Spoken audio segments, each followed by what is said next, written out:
السلام علیکم friends, welcome to my YouTube channel. کیسے ہیں آپ سب؟ میں امید کرتی ہوں کہ آپ سب خیریت سے ہوں گے، ٹھیک ہوں گے۔ تو آج جو ہم نیو ناول سٹارٹ کرنے جا رہی ہیں جس کا نام ہے صراط مستقیم، از قلم آمنہ خان کا میرے دوسرے چینل پر حجاب ناول اپلوڈ ہے۔ اگر آپ سننا چاہتے ہیں تو آپ میرے دوسرے چینل پہ وزٹ کر سکتے ہیں، اور ناول کا لنک میں آپ کو ڈسکرپشن میں دے دوں گی۔ اور جو ہمارا آن گوئنگ ناول جا رہا ہے دل سلطان، اس کے 25 ایپیسوڈ ہو چکے ہیں، اور ابھی رائٹر نے 25 ہی اپلوڈ کیے ہیں۔ آنورڈ جتنے بھی ایپیسوڈ آئیں گے وہ میں ساتھ ساتھ ہی اپلوڈ کرتی رہوں گی۔ تو آج ہم نے جو ناول پڑھنا ہے، ہم نے مکمل ناول پڑھنا ہے، تو ہم سٹارٹ لیتے ہیں۔ وہ راستہ جس پر چلنے والا ہدایت پا لیتا ہے۔ بابا، میرا یقین کریں یہ سب جھوٹ ہے۔ سمر بچوں کی طرح ہچکیوں کے ساتھ روتے ہوئے اپنے بابا کو یقین دلا رہی تھی۔ رونے سے اس کی آنکھیں سرخ ہو رہی تھیں۔ وہاں اس وقت 4 لوگ موجود تھے: سمر، اس کے بابا، اس کا شوہر، اس کی ماما۔ سمر کے علاوہ سب کے چہروں کے تاثرات سخت تھے۔ انکل، میں بہت عرصے سے یہ سب برداشت کر رہا ہوں، مزید نہیں کروں گا، روبدار آواز میں سمر کے شوہر نے کہا۔ بیٹا، کیا کوئی دوسرا راستہ نہیں؟ نہیں انکل، اس مسئلے کا حل صرف طلاق ہے۔ سمر کی آنکھیں حیرت سے پہلی آنسوں کی رفتار میں اضافہ ہوا۔ بہت جلد میں پیپرز بھیج دوں گا۔ سمر کے بابا خاموش ہو گئے۔ ان کے پاس کہنے کو کچھ تھا ہی نہیں۔ کچھ حد تک وہ بھی اس سب کے ذمہ دار تھے۔ سارا قصور سمر کا نہیں تھا۔ 1 سال پہلے صبح کا ٹائم تھا۔ بر طرف ٹھنڈی ہوا چل رہی تھی۔ سبز پتوں پر شبنم کے قطرے تھے جو چھوٹے چھوٹے موتی جیسے لگ رہے تھے۔ تازہ ہوا روح کو سکون دے رہی تھی۔ ہاجرہ کے گھر کے قریب گلاب کے پھولوں کا باغ تھا۔ ہاجرہ اکیلی اپنے ماں باپ کی اکلوتی بیٹی تھی۔ وہ لوگ ایک گاؤں میں رہتے تھے جو شہر سے بہت دور تھا۔ ہاجرہ گلاب کے باغ کی طرف کچھ پھول لینے جا رہی تھی۔ اس کا حلیہ گاؤں میں رہنے والی عورتوں سے تھوڑا مختلف تھا۔ وہ اپنے دوپٹے سے حجاب کرتی تھی اور کالج عبایا پہن کر جاتی تھی۔ اس کو پردہ کرنا پسند تھا۔ اس کی رنگت گندمی تھی، اپنی عمر کی لڑکیوں کی طرح شرارتی بھی تھی اور بہت زیادہ ذہین بھی۔ اس کی آنکھیں نیلے رنگ کی تھی، اس لیے اس کی ماں اسے نیلی بلاتی تھی۔ وہ باغ میں آئی۔ اس نے 3 سے 4 گلاب توڑے۔ آج اس کا سیکنڈ ایئر کا رزلٹ بھی آنا تھا۔ وہ گلاب اپنے لیے گجرا بنانے کے لیے توڑ رہی تھی۔ اسے گلاب کے گجرے پہننا بہت پسند تھا۔ اس کی عمر 19 سال ہے۔ وہ واپس گھر آئی۔ اماں، فون کدھر ہے آپ کا؟ اس کی اماں کے پاس ایک بٹن والا فون تھا۔ وہ اس کے ذریعے اپنے کالج کی دوست سے بات کرتی تھی۔ وہ دل میں اچھے رزلٹ کی دعائیں مانگ رہی تھی۔ اس نے اپنی دوست کا نمبر ملایا۔ اس کے گھر انٹرنیٹ نہیں تھا۔ اس کو رزلٹ اس کی دوست دیکھ کر بتاتی تھی۔ 10 بجے رزلٹ تھا۔ 1 منٹ رہ گیا تھا۔ اس کے ماتھے پر پسینہ نمودار ہوا۔ نمرا نے اس کی کال اٹھائی۔ اگر اچھا ہے تو بتا دو، ورنہ رہنے دو، ہاجرہ نے گھبراتے ہوئے کہا۔ ہاجرہ، بات کچھ ایسے ہے کہ اس کا دل زور زور سے دھڑک رہا تھا۔ جلدی بولو، تم نے اپنے گاؤں میں ٹاپ کیا ہے؟ نمرا نے خوشی سے چہکتے ہوئے بولا۔ نہ کر۔ ہاجرہ کا رکا ہوا سانس بحال ہوا۔ سچی مبارک کو دیکھ لو، جھوٹ تو نہیں بول رہی؟ نہیں یار، تم 2 دن بعد رزلٹ کارڈ لینے آؤ گی، خود دیکھ لینا۔ رکو، میں امی کو بتا کر آئی، ہاجرہ نے مسکراتے ہوئے بولا۔ اس نے فون بند کر دیا۔ اس کی امی کچن میں کھانا بنا رہی تھی۔ امی جان، ہمیشہ کی طرح آپ کی بیٹی نے ٹاپ کیا ہے، ماشاءاللہ۔ اللہ تعالیٰ تمہیں اور کامیاب کرے میری بچی۔ انہوں نے ہاجرہ کو اپنے سینے سے لگایا۔ 2 دن بعد ہاجرہ اپنا رزلٹ کارڈ لینے کالج آئی۔ اس کا کالج اس کے گاؤں سے بہت دور تھا۔ وہ ایک وین پر کالج جاتی تھی۔ ہاجرہ نے مسکراتے ہوئے رزلٹ کارڈ لیا۔ وہ اپنی سب دوستوں سے ملی۔ کالج کے بعد بہت سارے دوست جدا ہو جاتے ہیں۔ ہاجرہ اور نمرا کا ساتھ بھی یہاں تک تھا۔ نمرا کی فرسٹ ایئر میں ہی اس کی منگنی اس کے کزن کے ساتھ ہو گئی تھی۔ سیکنڈ ایئر کے رزلٹ کے بعد اس کی شادی تھی۔ وہ آگے یونیورسٹی نہیں جا رہی تھی۔ وہ دونوں بہت زیادہ اداس تھیں۔ نمرا نے ہاجرہ کو گلے سے لگایا تھا۔ مجھے مس کرو گی؟ نمرا نے پوچھا۔ پاگل، یہ بھی پوچھنے والی بات ہے؟ ہاجرہ نے روتے ہوئے کہا۔ کاش یہ کالج لائف کبھی ختم نہ ہوتی۔ اب ہم کیسے ملیں گے؟ تمہیں پتہ ہے یونیورسٹی کالج سے بھی آگے ہے۔ تم گاؤں سے اتنی دور یونیورسٹی کیسے آؤ گی؟ نمرا نے بات کا رخ بدلنے کے لیے ٹاپک چینج کیا، کیونکہ ہاجرہ مسلسل روئے جا رہی تھی۔ تمہیں کیا ضرورت تھی اتنی جلدی شادی کرنے کی؟ ہاجرہ نے روتے ہوئے کہا۔ نمرا ہاجرہ سے 1 سال بڑی تھی۔ وہ اسے بڑی بہن کی طرح ٹریٹ کرتی تھی۔ یار، میں کب چاہتی تھی، گھر والوں کا فیصلہ ہے۔ وہ دونوں کالج کے بڑے ہال میں جہاں ایک بینچ پڑی تھی وہاں بیٹھ کر ایک دوسرے سے گلے شکوے کر رہی تھیں۔ نمرا کو بھی بہت زیادہ رونا آ رہا تھا، پر وہ کنٹرول کر رہی تھی۔ اس بینچ اور کالج سے ان کی بہت ساری یادیں وابستہ تھیں۔ ماضی کے حسین منظر آنکھوں کے سامنے آ رہے تھے۔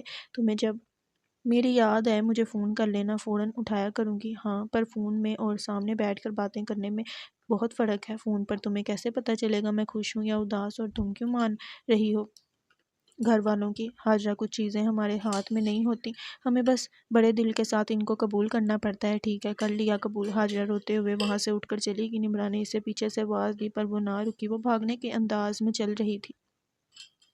مزید یہاں رہنا خود کو تکلیف دینے کے برابر تھا۔ نمرہ کی آنکھوں سے موتی جیسے آنسو گرے۔ حاجرہ واپس اپنے گھر آئی۔ اس نے آج یونیورسٹی کے بارے میں معلومات بھی حاصل کرنی تھی، پر وہ دکھ میں بھول گئی۔ اسے بھی معلوم تھا یونیورسٹی اس کے گھر سے دور ہے، شاید اسے شہر کے کسی ہاسٹل میں رہنا پڑے۔ وہ جانتی تھی اس کے بابا نہیں مانیں گے، پر وہ ضد کر کے اپنی ہر خواہش پوری کروا لیتی تھی۔ اس کا شمار گاؤں کے ان چند لڑکیوں میں ہوتا تھا جو اس لیول تک تعلیم حاصل کرتی ہیں، ورنہ زیادہ تر میٹرک کے بعد شادی کر دی جاتی ہیں۔ اس کے ماں باپ اپنی ساری جمع پونجی اس پر لگا رہے تھے اور وہ محنت کر کے ان کا نام بھی روشن کر رہی تھی۔ ہر بار کی طرح اس کی ضد پوری کرتے ہوئے اس کا یونیورسٹی میں ایڈمیشن کرا دیا گیا تھا۔ یہاں کا ماحول اس کے لیے ٹوٹلی مختلف تھا۔ اس کا کالج صرف لڑکیوں کا تھا۔ یونیورسٹی میں ایڈمیشن کے بعد اس کے بابا قریب کے ایک ہاسٹل میں آئے۔ حاجرہ بہت خوش تھی، پر جیسے نمرہ کا خیال آتا تھا اداس ہو جاتی تھی۔ کاش تم بھی آج میرے ساتھ ہوتی۔ اس کے بابا اسے ہاسٹل چھوڑ کر واپس چلے گئے تھے۔ ہاسٹل کی انچارج فیمیل تھی۔ اس ہاسٹل میں بہت سارے کمرے تھے اور آج کے بعد اس کی زندگی مکمل طور پر چینج ہونے والی تھی۔ وہ روم میں آئی، وہاں 3 لڑکیاں پہلے سے ہی تھیں۔ ایک کمرے میں 4 لڑکیاں رہو گی، انچارج نے کہا۔ ایک لڑکی بولی، میں ان 2 کو پتہ نہیں کیسے برداشت کر رہی ہوں، تم ایک اور لے آئی۔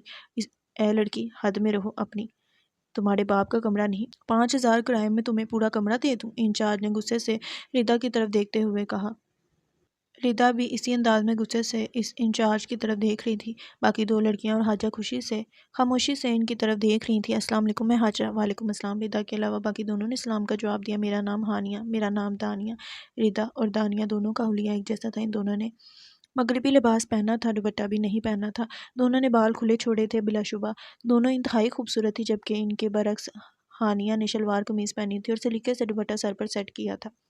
ابھی انچارج کو گئے تھوڑی ہی دیر گزری، حاجرہ نے اپنا سامان بیگ سے باہر نکالا۔ اس کے کمرے میں چھوٹے چھوٹے 4 بائی سائز کے 4 بیڈ رکھے تھے، چاروں پر بیڈ شیٹ بچھائی گئی تھی۔ کمرہ بھی صاف تھا۔ روزانہ ایک بندے کی باری ہوتی ہے پورا کمرہ صاف کرنے کی، مطلب آج میں نے کی، کل تم اور اس کے اگلے دن ہانیہ۔ ردا نے حاجرہ کی طرف دیکھ کر بولا، جی ٹھیک ہے۔ اس نے گھبراتے ہوئے بولا، گھر میں اس کے سارے کام اس کی ماما ہی کرتی تھی۔ حاجرہ اپنی باقی کی چیزیں نکال رہی تھی کہ ردا نے اپنی پینٹ کی جیب سے لائٹر اور سگریٹ نکالا۔ حاجرہ نے حیرت سے اس کی طرف دیکھا، وہ تینوں اس کی طرف دیکھ رہی تھی۔ اپنے کام سے کام رکھو ساری۔ ہانیہ وہاں سے اٹھ کر باہر چلی گئی۔ ردا نے ایک کش لگانے کے بعد دانیہ کو سگریٹ پکڑایا۔ حاجرہ نے گھبراتے ہوئے بولا، اگر انچارج کو پتہ چلا تو؟ جانتی ہے وہ اس چیز کے الگ سے پیسے دیتی ہوں اس موٹی کو تاکہ اپنا منہ بند رکھے، ردا نے ہنستے ہوئے کہا۔ تھوڑی دیر بعد ردا نے اپنا فون نکالا اور سگریٹ پیتے ہوئے ویڈیوز بنانا شروع کر دی، ٹک ٹاک اپنے فون پر۔ حاجرہ اپنا سامان سمیٹ کر روم سے باہر آ گئی۔ ہانیہ باہر ایک بینچ پر بیٹھی تھی، وہ اپنے فون میں سے کچھ نوٹس نکال کر پڑھ رہی تھی۔ حاجرہ کو دیکھ کر اس کی طرف متوجہ ہوئی۔ حاجرہ اس کے پاس بینچ پر بیٹھ گئی۔ کیا آپ کو بھی سگریٹ کی سمیل پسند نہیں؟ ہاں بالکل، مجھے الرجی ہے۔ آپ روم چینج کروا لیں، نہیں ہو سکتا۔ خیر اب تو میرا لاسٹ سیمسٹر چل رہا ہے، بہت جلد چلی جاؤں گی۔ اچھا ٹھیک۔ حاجرہ کو ایک ہانیہ ہی اچھی لگی تھی، وہ بھی جانے کی بات کر رہی تھی۔ وہ پھر سے اداس ہو گئی تھی۔ ان دونوں سے تم دور رہنا، تمہیں اپنے جیسا کر لیں گی۔ نہیں، مجھے ایسا پسند نہیں، انسان کو نہیں پتہ چلتا وہ کب گمراہ ہو جاتا ہے۔ یہ دانیہ بالکل تمہاری جیسی ہے۔ یہ دانیہ بالکل تمہارے جیسی تھی۔ ردا نے اسے بھی اپنی جیسی کر لیا۔ تھوڑی دیر بعد ہانیہ کے فون پر کال آئی، وہاں سے اٹھ کر چلی گئی۔ حاجرہ واپس کمرے میں آئی۔ اس کی کل سے یونیورسٹی سٹارٹ ہونی تھی۔ سمر بیٹا بس کرو، کتنی کھانے کی پکس بنواؤ گی؟ بس ماما، لاسٹ مجھے اپنی دوستوں کو سنیپ بھیجنی ہے، مجھے سٹوری لگانی ہے۔ بیٹا بابا باہر کھانے کا انتظار کر رہے ہیں۔ اچھا آپ سلاد لے کر بنا لو۔ توبہ ہے لڑکی، اس کی ماما سلاد لے کر باہر نہیں آج ریلز جائے میں پیزا کی اور بریانی کی دو۔ مجھے سمر کی ٹیچر کی کال آئی تھی، اس کا آج پیپر تھا اور یہ کالج سے چھٹی کر کے بیٹھی تھی۔ بابا مس جھوٹ بول رہی تھی، کل کسی ٹیسٹ کا ذکر نہیں کیا تھا، ان کے تو ٹیسٹ ہی ختم نہیں ہوتے۔ سمر نے منہ بناتے ہوئے کہا، اچھا اس سال تمہارا رزلٹ اچھا نہ آیا تو سب سے پہلے تمہارے اس فون کو آگ لگاؤں گا۔ ارے بابا یہ کیا بات ہوئی، پڑھتی تو ہوں۔ سمر بھی اپنے ماں باپ کی اکلوتی بیٹی تھی اور بے شمار لاڈ سے پلی تھی، پر ضرورت سے زیادہ لاڈ بچے کو خراب کر دیتے ہیں۔ سمر کی عمر 19 سال تھی۔ کھانا کھانے کے بعد وہ اپنے روم میں آئی۔ اس نے ایک سیڈ سانگ پر سٹوری لگائی۔ سٹوری لگانے کے 5 منٹ بعد ہی سے رپلائی آنا شروع ہو گئے، مختلف طرح کے رپلائز۔ کیا ہوا سرکار، آج کس نے میری گڑیا کو ڈانٹ دیا؟ اس میں سے ایک رپلائی یہ تھا، کچھ رپلائی اس کی دوستوں کے تھے۔ اس نے چیٹ اوپن کی، اسے اس شخص کی ڈی پی سے اٹریکشن ہوئی۔ اس کی ڈی پی پر ایک بہت حسین لڑکا تھا۔ اس نے اپنی ایک دوست کو اسکرین شاٹ بھیجا۔ ارے اس لڑکے کی پروفائل دیکھو کتنا پیارا ہے، مجھے تو فیک لگ رہا ہے۔ کیا میں اس کی ریلز کی پوسٹ کا رپلائی کر دوں؟ سمر نے اپنی دوست سے پوچھا۔ ہاں کر دو، سمر اپنی کرتی تھی آپ سے مطلب، اور میں آپ کی گڑیا نہیں، تم بس میری ہی گڑیا ہو۔ اس آدمی نے رپلائی کیا۔ پاگل ہو کیا تم، نہ جان نہ پہچان؟ سمر نے میسج بھیجا۔ میں وہ نہیں جانتی تھی وہ اسے کیوں جواب دے رہی ہے، اس نے کبھی کسی لڑکے کو ایسے جواب نہیں دیا تھا، وہ تو سب کو اگنور کرتی تھی۔ پاگل تو ہو گیا ہوں جب سے آپ کو دیکھا ہے، اور جان پہچان بھی بنا لیتے ہیں۔ ویسے میں تمہارے بارے میں سب جانتا ہوں۔ اچھا تو کیا جانتے ہیں آپ نے تقریباً ہر چیز تو اپنی بایو میں لکھی ہے، اس آدمی نے طنزیہ طور پر بولا۔ صرف نمبر نہیں پتا تمہارا، وہ بھی بتا دوں؟ حد میں رہو، سمر نے بولا۔ اور کیا ہے میری حد؟ باہر میں جاؤ۔ سمر نے اسے بلاک کر دیا۔ آج حاجرہ کا یونیورسٹی میں پہلا دن تھا۔ اس کا سامنا مختلف طرح کے لوگوں سے ہوا۔ اس کی کلاس میں موجود زیادہ تر لڑکیوں کے بوائے فرینڈز تھے۔ اسے اس طرح کے ماحول کی عادت نہیں تھی۔ حاجرہ کو اپنی کلاس ڈھونڈنے میں زیادہ پریشانی نہیں ہوئی تھی۔ وہ اپنی کلاس میں داخل ہوئی اور سینٹر والی لائن میں جا کر بیٹھ گئی۔ اس کی یونیورسٹی بہت بڑی اور خوبصورت تھی۔ اس کے ساتھ آ کر ایک لڑکی بیٹھی۔ کیا میں یہاں بیٹھ جاؤں؟ جی ضرور، میرا نام نائلہ ہے۔ میرا نام حاجرہ ہے۔ دونوں نے مسکراتے ہوئے اپنا تعارف کروایا۔ حاجرہ واپس ہاسٹل آئی۔ ردا اور دانیہ کہیں جانے کے لیے تیار ہو رہی تھی اور ہانیہ وہاں نہیں تھی۔ ہانیہ کدھر گئی؟ نظر نہیں آ رہی، اس کا بھائی آیا تھا، واپس چلی گئی ہے ہاسٹل چھوڑ کر۔ ہاسٹل چھوڑ کر؟ ان کا تو سیمسٹر باقی تھا، ہمیں کیا معلوم بہن؟ حاجرہ کو معاملہ عجیب لگا۔ آپ لوگ اس وقت کہاں؟ ابھی سوال حاجرہ کے منہ میں تھا۔ اپنے کام سے کام رکھو۔ حاجرہ خاموش ہوگی۔ وہ دونوں کمرے سے باہر چلی گئیں۔ حاجرہ نے اپنے بیگ سے فون نکالا۔ اس کے بابا اسے بٹن والا فون دے کر گئے تھے، پر یہاں اس سب کے پاس ٹچ فون تھا۔ اسے اپنا فون باہر نکالتے ہوئے شرم آ رہی تھی۔ جیسے وہ دونوں باہر گئیں اس نے نمرا کو کال کی۔ وہ ایک دن بھی اس سے بات کیے بغیر نہیں رہ سکتی تھی، پر اس دفعہ 4 دن گزر گئے تھے۔ فون کر لیا ہے، اس کا مطلب یہ نہیں کہ مان گئی ہوں، ابھی بھی ناراض ہوں تم سے۔ حاجرہ نے اداس لہجے میں کہا۔ میں ابھی منا لیتی ہوں اپنی جان کو۔ کیسا گزرا دن؟ ایک دم بکواس، کوئی نئی دوست بنا لو نا تاکہ دن اچھا گزرا کرے۔ تمہیں لگتا ہے میں اب کوئی نئی دوست بناؤں گی؟ بنا لو نا یار۔ نہیں ہرگز نہیں، مجھے تمہیں کچھ بتانا ہے حاجرہ، نمرا نے ہچکچاتے ہوئے کہا۔ بولو کیا بات ہے؟ حاجرہ مکمل طور پر متوجہ ہوئی۔ مجھے شادی کے بعد فون چلانے کی اجازت نہیں۔ کیا؟ حاجرہ نے چیختے ہوئے بولا۔ یہ کیا بات ہوئی؟ میرے کزن جس سے میری شادی ہو رہی ہے، اس نے منع کر دیا ہے۔ میں نے بھی زیادہ ضد نہیں کی ورنہ وہ شک کرتا۔ نمرا یہ کیا بات ہوئی؟ شادی کب ہے؟ حاجرہ کو رونا آ رہا تھا پر وہ کنٹرول کر رہی تھی۔ 1 ہفتے بعد مجھے اسائنمنٹ بنانی ہے، بعد میں بات کرتی ہوں۔ حاجرہ نے کہا اور فون بند کر دیا۔ نمرا کو بھی بہت زیادہ رونا آ رہا تھا۔ ہر بار ناراض ہو کر مجھے اکیلا چھوڑ کر چلی جاتی ہو، کیا تم نہیں جانتی میرا دل پر کیا گزرتی ہے؟ وہ دونوں نہیں چاہتی تھی ان کی دوستی کا اختتام ہو، کاش ہم ملے ہی نہ ہوتے۔ حاجرہ نے سختی سے اپنے گال پر آئے آنسو اپنی ہتھیلی کی پشت سے صاف کیے۔ اب نہیں روؤں گی میں، اگر وہ ایسے خوش ہے تو میں بھی خوش ہوں۔ وقت گزرتا گیا۔ حاجرہ کو یونیورسٹی آئے 1 ماہ ہونے والا تھا۔ اس دوران وہ جلد ہی اس ماحول میں خود کو ایڈجسٹ کر گئی تھی، پر اس نے ابھی تک کسی کو دوست نہیں بنایا تھا۔ کلاس میں سب سے الگ تھلگ رہتی تھی۔ اس کا سارا فوکس پڑھائی پر تھا۔ اسے بس یہاں سے ڈاکٹر بن کر واپس جانا تھا۔ اس کے گاؤں میں کوئی ہسپتال نہیں تھا۔ وہ اپنے گاؤں والوں کے لیے کچھ کرنا چاہتی تھی۔ نائلہ نے بہت کوشش کی کہ حاجرہ اس کی دوست بن جائے، پر وہ نہیں بن رہی تھی۔ رات کے 11 بج رہے تھے۔ ہاسٹل کی زیادہ تر لڑکیاں اس وقت ہی نکلتی تھیں۔ وہ لڑکیاں گاؤں سے یہاں پڑھنے آتی تھیں اور پھر یہاں آ کر غلط صحبت کے زیر اثر گمراہ ہو جاتی تھیں۔ وہ ہفتے کی رات نکلتی تھیں۔ حاجرہ پڑھ رہی تھی، ردا اور دانیہ تیار ہو رہی تھیں۔ انہوں نے پارٹی والے کپڑے پہنے تھے اور بہت زیادہ تیار ہوئی تھیں۔ حاجرہ نے نوٹ کیا تھا وہ ہر ہفتے ایسے تیار ہو کر جاتی ہیں، آج اس سے رہا نہیں گیا تو اس نے ان سے پوچھ لیا آپ کسی کی شادی پر جا رہی ہیں؟ کیونکہ جتنا وہ تیار ہوئی تھی، حاجرہ کے گاؤں میں شادیوں پر اتنا تیار ہوا جاتا تھا۔ شادی نہیں پارٹی میری جان، ردا نے بولا۔ کیسی پارٹی؟ یہاں یونیورسٹی کے سارے اسٹوڈنٹس ہوتے ہیں، فری کا کھانا ملتا ہے، پیسے ملتے ہیں، بہت انجوائے ہوتا ہے۔ حاجرہ کے لیے یہ سب بالکل عجیب اور نیا تھا۔ وہ کالج کی تقریبات میں نہیں جاتی تھی، وہ حد سے زیادہ معصوم تھی۔ پیسہ کیوں دیتے ہیں؟ حاجرہ نے دلچسپی سے پوچھا۔ ردا یار اب سارا سچ بتا بھی دو، دانیہ نے کہا۔ ہم وہاں جائیں گے، وہ ہمیں نشے کے پیکٹ دیتے ہیں، پھر ہم وہ آگے اسٹوڈنٹس کو بیچتے ہیں، کچھ پیسے خود رکھتے ہیں، کچھ ان کو دیتے ہیں۔ نشہ؟ حاجرہ نے آنکھیں پھیلاتے ہوئے حیرت سے بولا۔ ہاں نشہ، پر یہ تو غلط چیز ہوتی ہے نا؟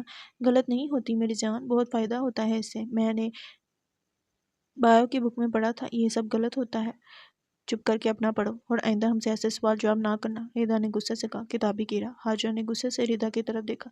آپ لوگ غلط کر رہی ہیں۔ اوہ زیادہ ٹر نہ کر، اپنے کام سے کام رکھ ورنہ منہ توڑ دوں گی۔ حاجرہ نے خاموشی سے سر جھکا کر پڑھنا شروع کر دیا۔ برے کاموں کا برا انجام ہی ہوتا ہے۔ وہ لوگ وہاں سے چلے گی، وہ لوگ پارٹی والے جگہ پر آئیں، یہاں زنا اور نشہ عام تھا۔ یہ ایک کلب ٹائپ جگہ تھی۔ نوجوان نسل خود کو برباد کر رہی تھی۔ زیادہ تر کا تعلق امیر خاندانوں سے ہی تھا۔ ماہ ردا آ گئی ہے، اس نے ردا کو پیکٹ پکڑائے۔ وہ لوگ لڑکے ہو لڑکیوں کے پاس جا کر ان کو یہ پاؤڈر دے رہی تھی۔ کھلے عام منشیات فروشی چل رہی تھی۔ حاجرہ کو خالی کمرے سے ڈر لگ رہا تھا، کوئی بھی یہاں نہیں تھا۔ وہ لائٹ آن کر کے بیڈ پر لیٹ گئی۔ اسے نیند بھی نہیں آ رہی تھی، عجیب سی گھبراہٹ ہو رہی تھی۔ اسے نمرہ اور اپنے گھر والوں کی بہت یاد آ رہی تھی۔ ایک آنسو گر کر سرانے میں جذب ہوا۔ اس نے آنکھیں بند کی۔ اس کے سامنے منظر آیا جب وہ دونوں پہلی بار ملی تھی۔ کالج کا فرسٹ ڈے تھا۔ سبھی اسٹوڈنٹس بہت نروس تھے۔ حاجرہ اسکول میں ہمیشہ پہلی لائن میں بیٹھتی تھی، پر آج گھبراتے ہوئے لاسٹ لائن میں جا کر بیٹھ گئی۔ نمرہ پہلی لائن پر ہی بیٹھی تھی۔ نمرہ بار بار پیچھے مڑ کر حاجرہ کی طرف دیکھ رہی تھی۔ اس کی نیلی آنکھیں اسے بہت اٹریکٹ کر رہی تھی۔ جیسے ہی فرسٹ لیکچر ختم ہوا، نمرہ پیچھے آئی حاجرہ کے پاس۔ ہیلو، میں نمرہ، اس نے مسکراتے ہوئے کہا۔ میں حاجرہ، آپ کی آنکھیں ریئل ہیں یا لینس لگا کر آئی ہو؟ ریئل ہیں، ماشاءاللہ بہت پیاری ہیں۔ میں نے اپنی لائف میں پہلی بار نیلی آنکھوں والی لڑکی دیکھی ہے۔ حاجرہ بس مسکرا رہی تھی۔ سمر بیٹا اٹھ جاؤ، آج کالج جانا ہے۔ اتنے دنوں سے چھٹیاں کر رہی ہو؟ ماما میرا نہیں دل کر رہا، پلیز سونے دے مجھے، ابھی اٹھو ورنہ تمہارے بابا آ کر اٹھائیں گے تمہیں۔ ماما میرا پڑھنے کا دل نہیں کرتا، اتنی مشکل پڑھائی ہے، فون کی جان چھوڑو تو پڑھائی ہو نا۔ جب کالج سے آتی ہو فون لے کر بیٹھ جاتی ہو، کھانا تک کمرے میں کھاتی ہو، کوئی کام نہیں کرواتی میں تم سے۔ تمہاری عمر کی لڑکیوں نے پورا گھر سنبھالا ہے، پتہ نہیں کیا چاہتی ہو تم۔ انہوں نے سخت لہجے میں کہا۔ اس نے اٹھ کر بولا، شادی کرنا چاہتی ہوں، کروا دیں۔ سمر کی ماں نے حیرت سے منہ پر ہاتھ رکھا۔ بے شرم لڑکی، عمر دیکھو اپنی۔ ماما پلیز میری پڑھائی سے جان چھڑوا دیں، تمہارا فون لینے کی دیر ہے، ساری عقل ٹھکانے آ جائے گی تمہاری۔ شادی کوئی کھیل یا مذاق نہیں ہے، بہت بڑی ذمہ داری ہوتی ہے، اور تم سارا دن وہ سنیپ اور ریل اور پتہ نہیں کیا کیا بناتی رہتی ہو۔ ایسے گھر نہیں چلتے بیٹا۔ ماما جان، اگر میرے ہونے والے شوہر کو اس سب سے کوئی اعتراض نہ ہو پھر تو گھر چل ہی جائے گا۔ کون سا شوہر بھائی؟ ماما میں آپ کو سارا سچ بتاتی ہوں، پر پہلے آپ وعدہ کریں مجھ پر غصہ نہیں کریں گی؟ اگر تم نے کچھ الٹا سیدھا کیا ہے تو بہت ماروں گی۔ نہیں اماں جان، پہلے سن تو لے، بولو جلدی۔ بات کچھ یوں ہے کہ میرے کالج کا ایک لڑکا ہے، ہم دونوں ایک دوسرے کو پسند کرتے ہیں۔ ایک لفظ آگے نہ بولنا، سمر کی مما نے غصے سے کہا۔ سمر ایک دم سے پریشان ہوگی۔ ماما پہلے میری پوری بات تو سن لے، یہ سب کچی عمر کی غلطیاں ہوتی ہیں، ذرا سا کسی کا خیال رکھنا محبت لگتا ہے، تم کم عقل ہو، میں اور تمہارے بابا نہیں۔ ماما آپ یہ کیا بول رہی ہیں؟ مجھے اپنا فون دو ابھی اور اسی وقت۔ ماما میں نے کہا فون دو، ہمارے لاڈ پیار اور آزادی کا یہ صلہ دے رہی ہو ہمیں۔ ماما ہم دونوں ایک دوسرے کو پسند کرتے ہیں، وہ رشتہ بھیجے گا۔ عمر کیا ہے اس کی؟ 20 سال۔ واؤ، جو خود ابھی بچہ ہے تمہیں کیا سنبھالے گا، خود ابھی پڑھ رہا ہے۔ انہوں نے سمر سے فون لیا اور روم سے باہر چلی گئی۔ سمر مسلسل رو رہی تھی۔ سمر کی مما اس کے بابا کے روم میں آئی، وہ آفس جانے کے لیے تیار ہو رہے تھے۔ اٹھا دیا میری شہزادی کو؟ انہوں نے سمر کا فون اپنے دوپٹے کے پیچھے چھپایا۔ وہ بہت زیادہ گھبرا رہی تھی، ان کو سمجھ نہیں آ رہا تھا کیسے بات کرے، بات چھپانے والی ہرگز نہیں تھی۔ انہوں نے ہچکچاتے ہوئے ان کو ساری بات بتا دی۔ سمر کے بابا کی آنکھیں غصے سے سرخ ہو رہی تھیں۔ ندیم صاحب یہ معاملہ غصے میں نہیں، ٹھنڈے دماغ سے حل ہوگا، سارا قصور تمہارا ہے، تم نے کیوں اس پر نظر نہیں رکھی؟ وہ کیا کچھ کرتی رہی ہے وہاں ندیم صاحب، سارا قصور میرا ہے، اور اس کا جو بلا وجہ کی آزادی آپ نے دی ہے اس کا کیا؟ جب اسے کالج بھیج رہے تھے لڑکوں اور لڑکیوں والے، جب میں نے مزاحمت کی تو مجھے چھوٹی سوچ والا بول دیا، مجھے کیا پتا تھا وہ ایسے میرا اعتبار توڑے گی۔ ان کی آنکھ سے رنج و غم کی وجہ سے آنسو ٹوٹ کر گرا۔ اب کیا کرنا ہے؟ سمر کی ماں نے بولا۔ کرنا کیا ہے، گھر بٹھاؤ اس کو، فون نہ دینا، اب میں ڈھونڈتا ہوں اس کے لیے کوئی اچھا رشتہ، پر وہ جس کو پسند کرتی ہے وہ نادان ہے، ہم نہیں۔ ایسے لڑکے معصوم لڑکیوں کو جال میں پھنسا کر عزت خراب کر کے بھاگ جاتے ہیں، اور پتہ نہیں کس نسل ذات کا ہے، ہم اپنی ذات کے لوگوں میں کریں گے۔ منہل جلدی آ جاؤ، دیر ہو رہی ہے، بس حجاب کر لوں، آ رہی ہوں۔ منہل کی دوست خدیجہ اس کے گھر کے باہر کھڑی اس کا انتظار کر رہی تھی۔ وہ دونوں اسلامک اسٹڈی حاصل کر رہی تھیں۔ ان کے گھر کے پاس ایک انتہائی خوبصورت اور بڑی مسجد تھی، وہاں صرف عورتیں جاتی تھیں۔ منہل باہر آئی، اس نے عبایا پہنا تھا اور چہرہ بھی کور تھا۔ وہ دونوں مسجد آئی۔ مسجد میں داخل ہوتے ہی خوشگوار ماحول کی فضا آتی تھی۔ مسجد کے فرش پر سرخ رنگ کے قالین بچھے تھے، کچھ چھوٹی بچیاں تھیں جو قرآن پاک پڑھ رہی تھیں۔ یہاں قابل اسلامک ٹیچرز موجود تھے۔ اللہ کا ذکر کر کے روح کو سکون ملتا ہے۔ آپ میں سے کتنے لوگوں نے سکون محسوس کیا ہے؟ ٹیچر وہاں موجود باقی اسٹوڈنٹ سے سوال کر رہی تھی۔ منہل اور اس کی دوست آرام سے بغیر شور کیے ایک قطار میں بیٹھ گئی۔ ایک لڑکی نے ہاتھ اٹھایا۔ مس ہمیں کیسے پتہ چلے گا؟ قرآن کو سن کر ہمیں سکون مل رہا ہے۔ ہر بار ایک جیسی کیفیت ہوتی ہے، بس مجھے اتنا معلوم ہے کہ یہ ایک پاک کلام ہے، اس کو پڑھنا ہے، سننا ہے ثواب کی نیت سے۔ اچھا۔ ٹیچر اس لڑکی کی بات پر مسکرائی۔ میں آپ کو کچھ باتیں بتاتی ہوں، اس کے بعد آپ کو سکون محسوس بھی ہوگا، اور جب بھی قرآن سنیں اور پڑھیں گے آپ کی کیفیت مختلف ہوگی۔ قرآن ایک ایسی کتاب ہے جس کو آپ جتنی دفعہ پڑھیں گے پہلے سے مختلف محسوس کریں گے۔ اس بات کا یہ مطلب نہیں کہ اس کے الفاظ تبدیل ہو جائیں گے، ہر بار کوئی نئی بات، کوئی نیا راز آپ کے سامنے کھلے گا۔ اب بات کرتے ہیں روح کے سکون کی۔ ہم لوگ نماز اور قرآن جب پڑھ رہے ہوتے ہیں ہمارے ذہن میں لاتعداد سوچیں ہوتی ہیں، اچھا نماز کے بعد یہ کروں گی، نماز کے بعد کھانا کھاؤں گی، قرآن پڑھ لوں جلدی سے، پھر سکول کا یونیورسٹی کا کام کروں گی۔ مطلب لاتعداد کام اور سوچیں۔ ہم نے کوشش کرنی ہے نماز اور قرآن پڑھتے ہوئے ان سب چیزوں اور سوچوں سے خود کو کچھ دیر باز رکھیں۔ سارا دھیان اس کلام کی طرف ہونا چاہیے جو پڑھ رہی ہیں۔ جب ہم نے قرآن پڑھنا ہے ہم نے سوچنا ہے اس وقت جو میں پڑھ رہی ہوں کوئی بھی کام اس کلام سے زیادہ ضروری نہیں۔ پھر آپ نے قرآن کو ترجمہ اور تفسیر کے ساتھ پڑھنا ہے تاکہ آپ کو معلوم ہو آپ جو پڑھ رہی ہیں اس کا مطلب کیا ہے، ان عربی میں لکھی گئی لائنز کا مطلب کیا ہے، ان سے ہم کو کیا سبق سیکھنا ہے، ان سے ہمیں کیسے فائدہ حاصل ہو سکتا ہے۔ سکون خود محسوس ہوگا جب انسان نیک راستے پر چلتا ہے، اس کی زندگی خود پر سکون ہو جاتی ہے۔ گمراہ ہونے کے بہت سارے راستے ہیں، بسیدہ راستہ ایک ہی ہے، صراط مستقیم، وہ راستہ جس پر ہمارے رسول صلی اللہ علیہ وآلہ وسلم چلتے رہے، وہ راستہ جس پر چل کر ہم دنیا اور آخرت میں کامیاب ہو سکتے ہیں۔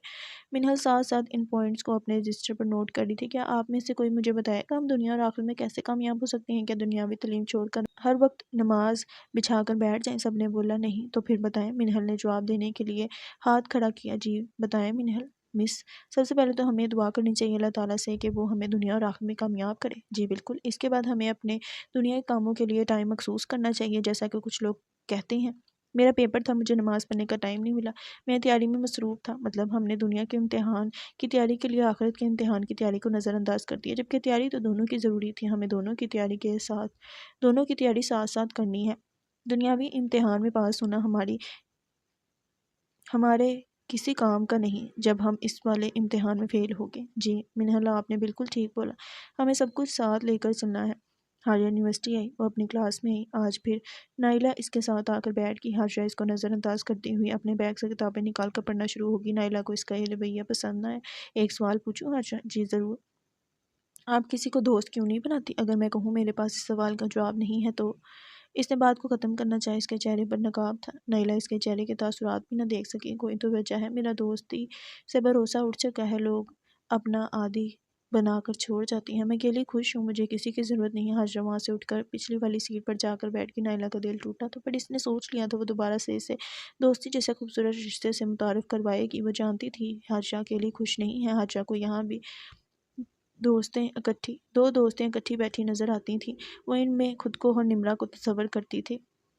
سمر کے بابا نے اس کے لیے رشتہ تلاش کر لیا، وہ بالکل بھی راضی نہیں تھی، پر جس سے اس کی شادی ہو رہی تھی وہ لڑکا بہت امیر تھا اور اچھے خاندان سے بھی تھا۔ اس کی عمر 25 سال تھی، اس کا اپنا بزنس تھا، اس کی ایک چھوٹی بہن اور ماما اور بابا تھے۔ سمر کے سسرال والے آج منگنی کی رسم کرنے آ رہے تھے، سب کچھ بہت جلدی جلدی ہو رہا تھا۔ وہ اپنی ماما کے کمرے میں آئی۔ ماما ایک بار اس سے مل لیں، وہ بہت اچھا لڑکا ہے، خاموش ہو جاؤ، ہم تمہارے والدین ہیں، تمہارے لیے وہی فیصلہ کریں گے جو تمہارے لیے بہتر ہوگا، اب ہماری عزت تمہارے ہاتھ میں ہے۔ ماما آپ لوگ مجھے اس طرح ایموشنل بلیک میل نہیں کر سکتے، چپ کر کے نیچے آؤ، مجھے میرا فون دیں، پہلے میرے ساتھ نیچے آؤ پھر دیتی ہوں۔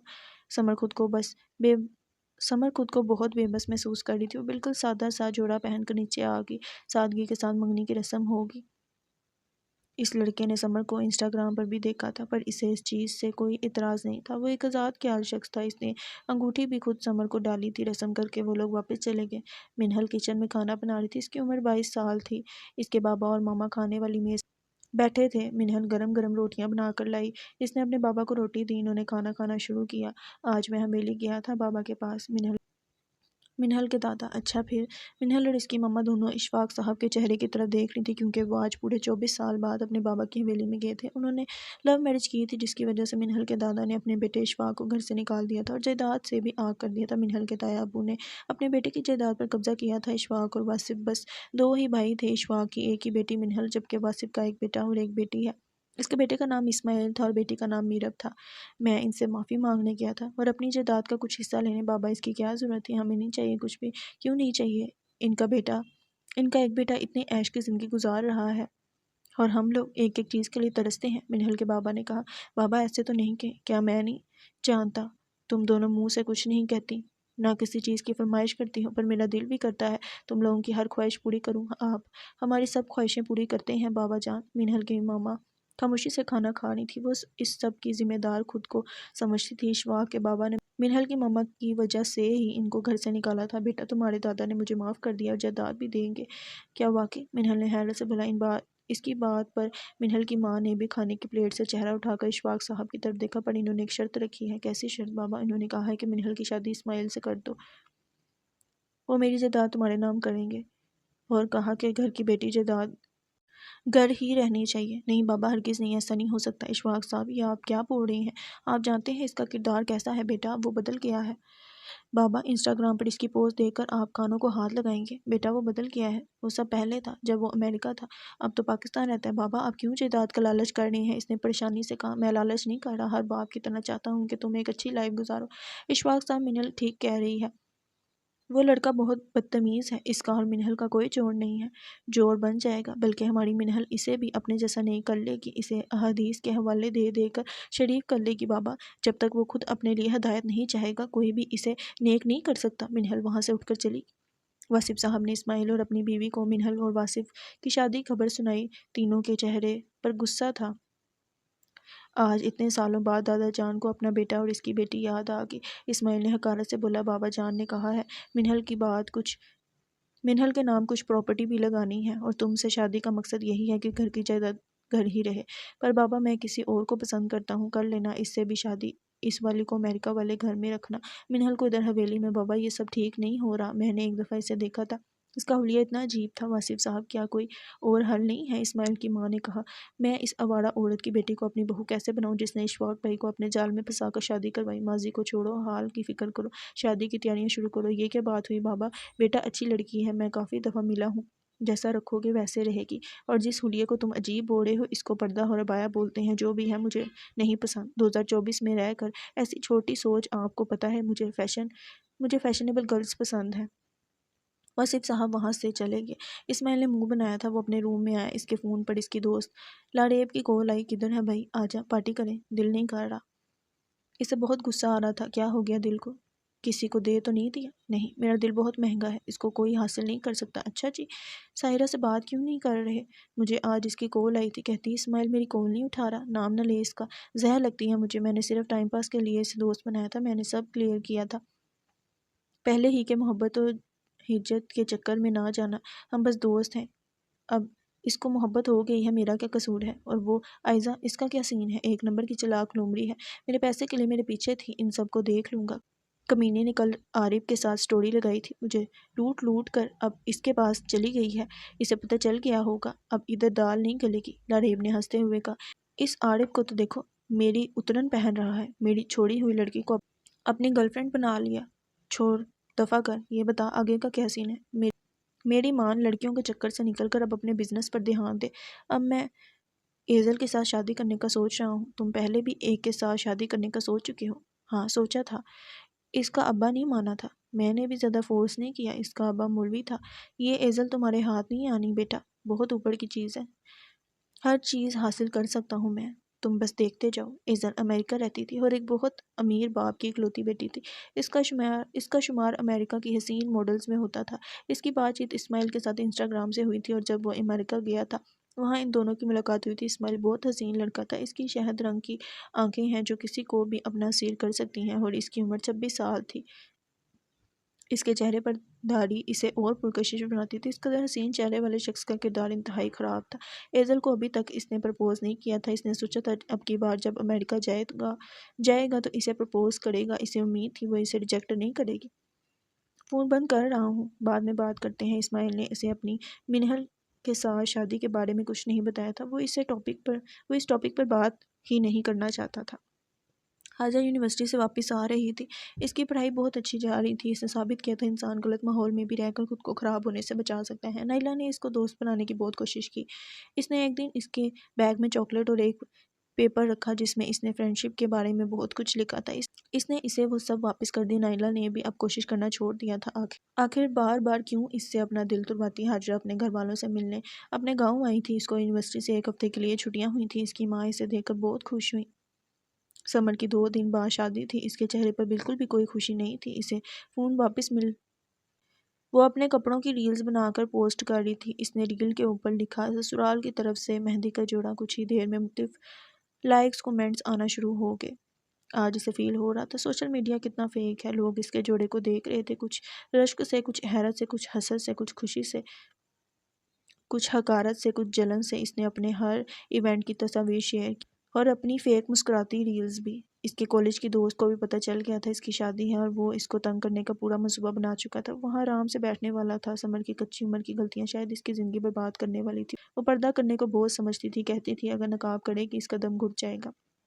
سمر کی آج بارات تھی۔ صبح 9:10 بجے کا ٹائم تھا۔ اسے انسٹاگرام پر ایک لڑکی کا میسج آیا، السلام علیکم، مجھے نہیں پتا میں کیوں آپ کو میسج کر رہی ہوں، پر میں نے آپ کی ساری پروفائل وزٹ کی۔ میں بھی پہلے آپ کی طرح تھی، پر اب احساس ہوا ہے لوگ نظر لگا دیتے ہیں۔ اپنے پرسنل مومنٹ پرائیویٹ رکھو۔ تمہیں لگ رہا ہے کہ لوگ تمہاری خوشی میں خوش ہو رہے ہیں، ہرگز نہیں۔ ایک وہ لڑکی ہے جس کی شادی نہیں ہو رہی، وہ آپ کو آپ کے کپڑوں کو دیکھ کر حسد اور جلن کا شکار ہوگی۔ سمر نے اسمائل ایموجی بھیجا۔ مجھے نہیں لگتی نظر، آپ فکر نہ کریں، البتہ مجھے لگ رہا ہے آپ جل رہی ہیں۔ سمر نے اس لڑکی کی بات کا غلط مطلب لیا۔ اس لڑکی نے میسج سین کر کے چھوڑ دیا۔ آج سمر کی بارات تھی۔ اس کی شادی بہت امیر گھر میں ہو رہی تھی۔ اس کے دل میں کہیں نہ کہیں ابھی بھی تھا کہ کاش اس کی شادی اس کی پسند سے ہو جاتی، پر اس لڑکے کی اصلیت بہت جلد اس کے سامنے کھل کر آنے والی تھی۔ اس کی رخصتی ہو گئی تھی۔ وہ اپنے شوہر کے کمرے میں اس کی دلہن بن کر بیٹھی تھی۔ اچانک سے کچھ میسیجز آئے۔ اس کے نمبر پر انون نمبر سے کال آئی۔ سمر، میں زبیر، تمہیں کیا لگا تم مجھے بلاک کر دو گی؟ سب ختم؟ ہرگز نہیں۔ اس نے اسے ایک پک بھیجی۔ یہ سمر اور زبیر کی پک تھی۔ عشق، محبت میرے ساتھ، شادی اس امیر کے ساتھ، واؤ، میں یہ تصویر تمہارے شوہر کو بھیج دوں گا۔ نہیں، سمر نے کپکپاتے ہاتھوں سے میسج ٹائپ کیا۔ اس کا دل زور زور سے دھڑک رہا تھا۔ چلو میں ایک آفر دیتا ہوں، مجھے صبح تک 20,000 روپے چاہیے، میرے اس نمبر پہ بھیج دینا۔ سمر نے فون جلدی سے پاور آف کر دیا اور اسے الماری کے نیچے چھپا دیا۔ اسے آج سچ میں احساس ہوا تھا اس نے کس قدر گھٹیا شخص سے محبت کی تھی۔ اس کی ماں بالکل ٹھیک کہتی تھی، وہی عورت اپنی شادی شدہ زندگی اچھے سے گزار سکتی ہے جس کا ماضی صاف اور پاک ہو۔ عورت کی عزت اور کردار سفید کاغذ جیسا ہوتا ہے جس پر چھوٹا سا نقطہ بھی نظر آتا ہے۔ سمر کو سردی کے موسم میں بھی پسینہ آ رہا تھا۔ اسے سمجھ نہیں آ رہا تھا کہ کیا کرے۔ اپنے شوہر کو سب سچ بتا دے تاکہ باقی کی زندگی ڈر ڈر کر نہ جینا پڑے، پر اگر اس نے اس بات کی وجہ سے اسے غلط لڑکی سمجھ لیا، اس چیز کا اثر اس کے آئندہ آنے والی زندگی پر ہوگا۔ اس کا شوہر یہی سوچے گا کہ اس کی بیوی اس کے نکاح پر آنے سے پہلے کسی نامحرم کے ساتھ تعلق میں تھی۔ سمر کا دماغ معاف ہو رہا تھا۔ اچانک دروازہ کھلنے کی آواز آئی۔ سمر کا شوہر کمرے میں داخل ہوا۔ اس کو دیکھ کر سمر اور زیادہ گھبرا گئی۔ آپ ٹھیک ہیں؟ کچھ چاہیے تو نہیں؟ نہیں، میں ٹھیک ہوں۔ اس کے شوہر کا نام احتشام تھا۔ آپ پریشان لگ رہی ہیں، کسی نے کچھ کہا ہے؟ نہیں، بس تھک گئی ہوں، اتنا ہیوی ڈریس میں نے پہلے کبھی نہیں پہنا۔ ہاں، آپ اگر کمفرٹیبل نہیں تو چینج کر لیں، پھر آپ کو منہ دکھائی بھی دوں گا۔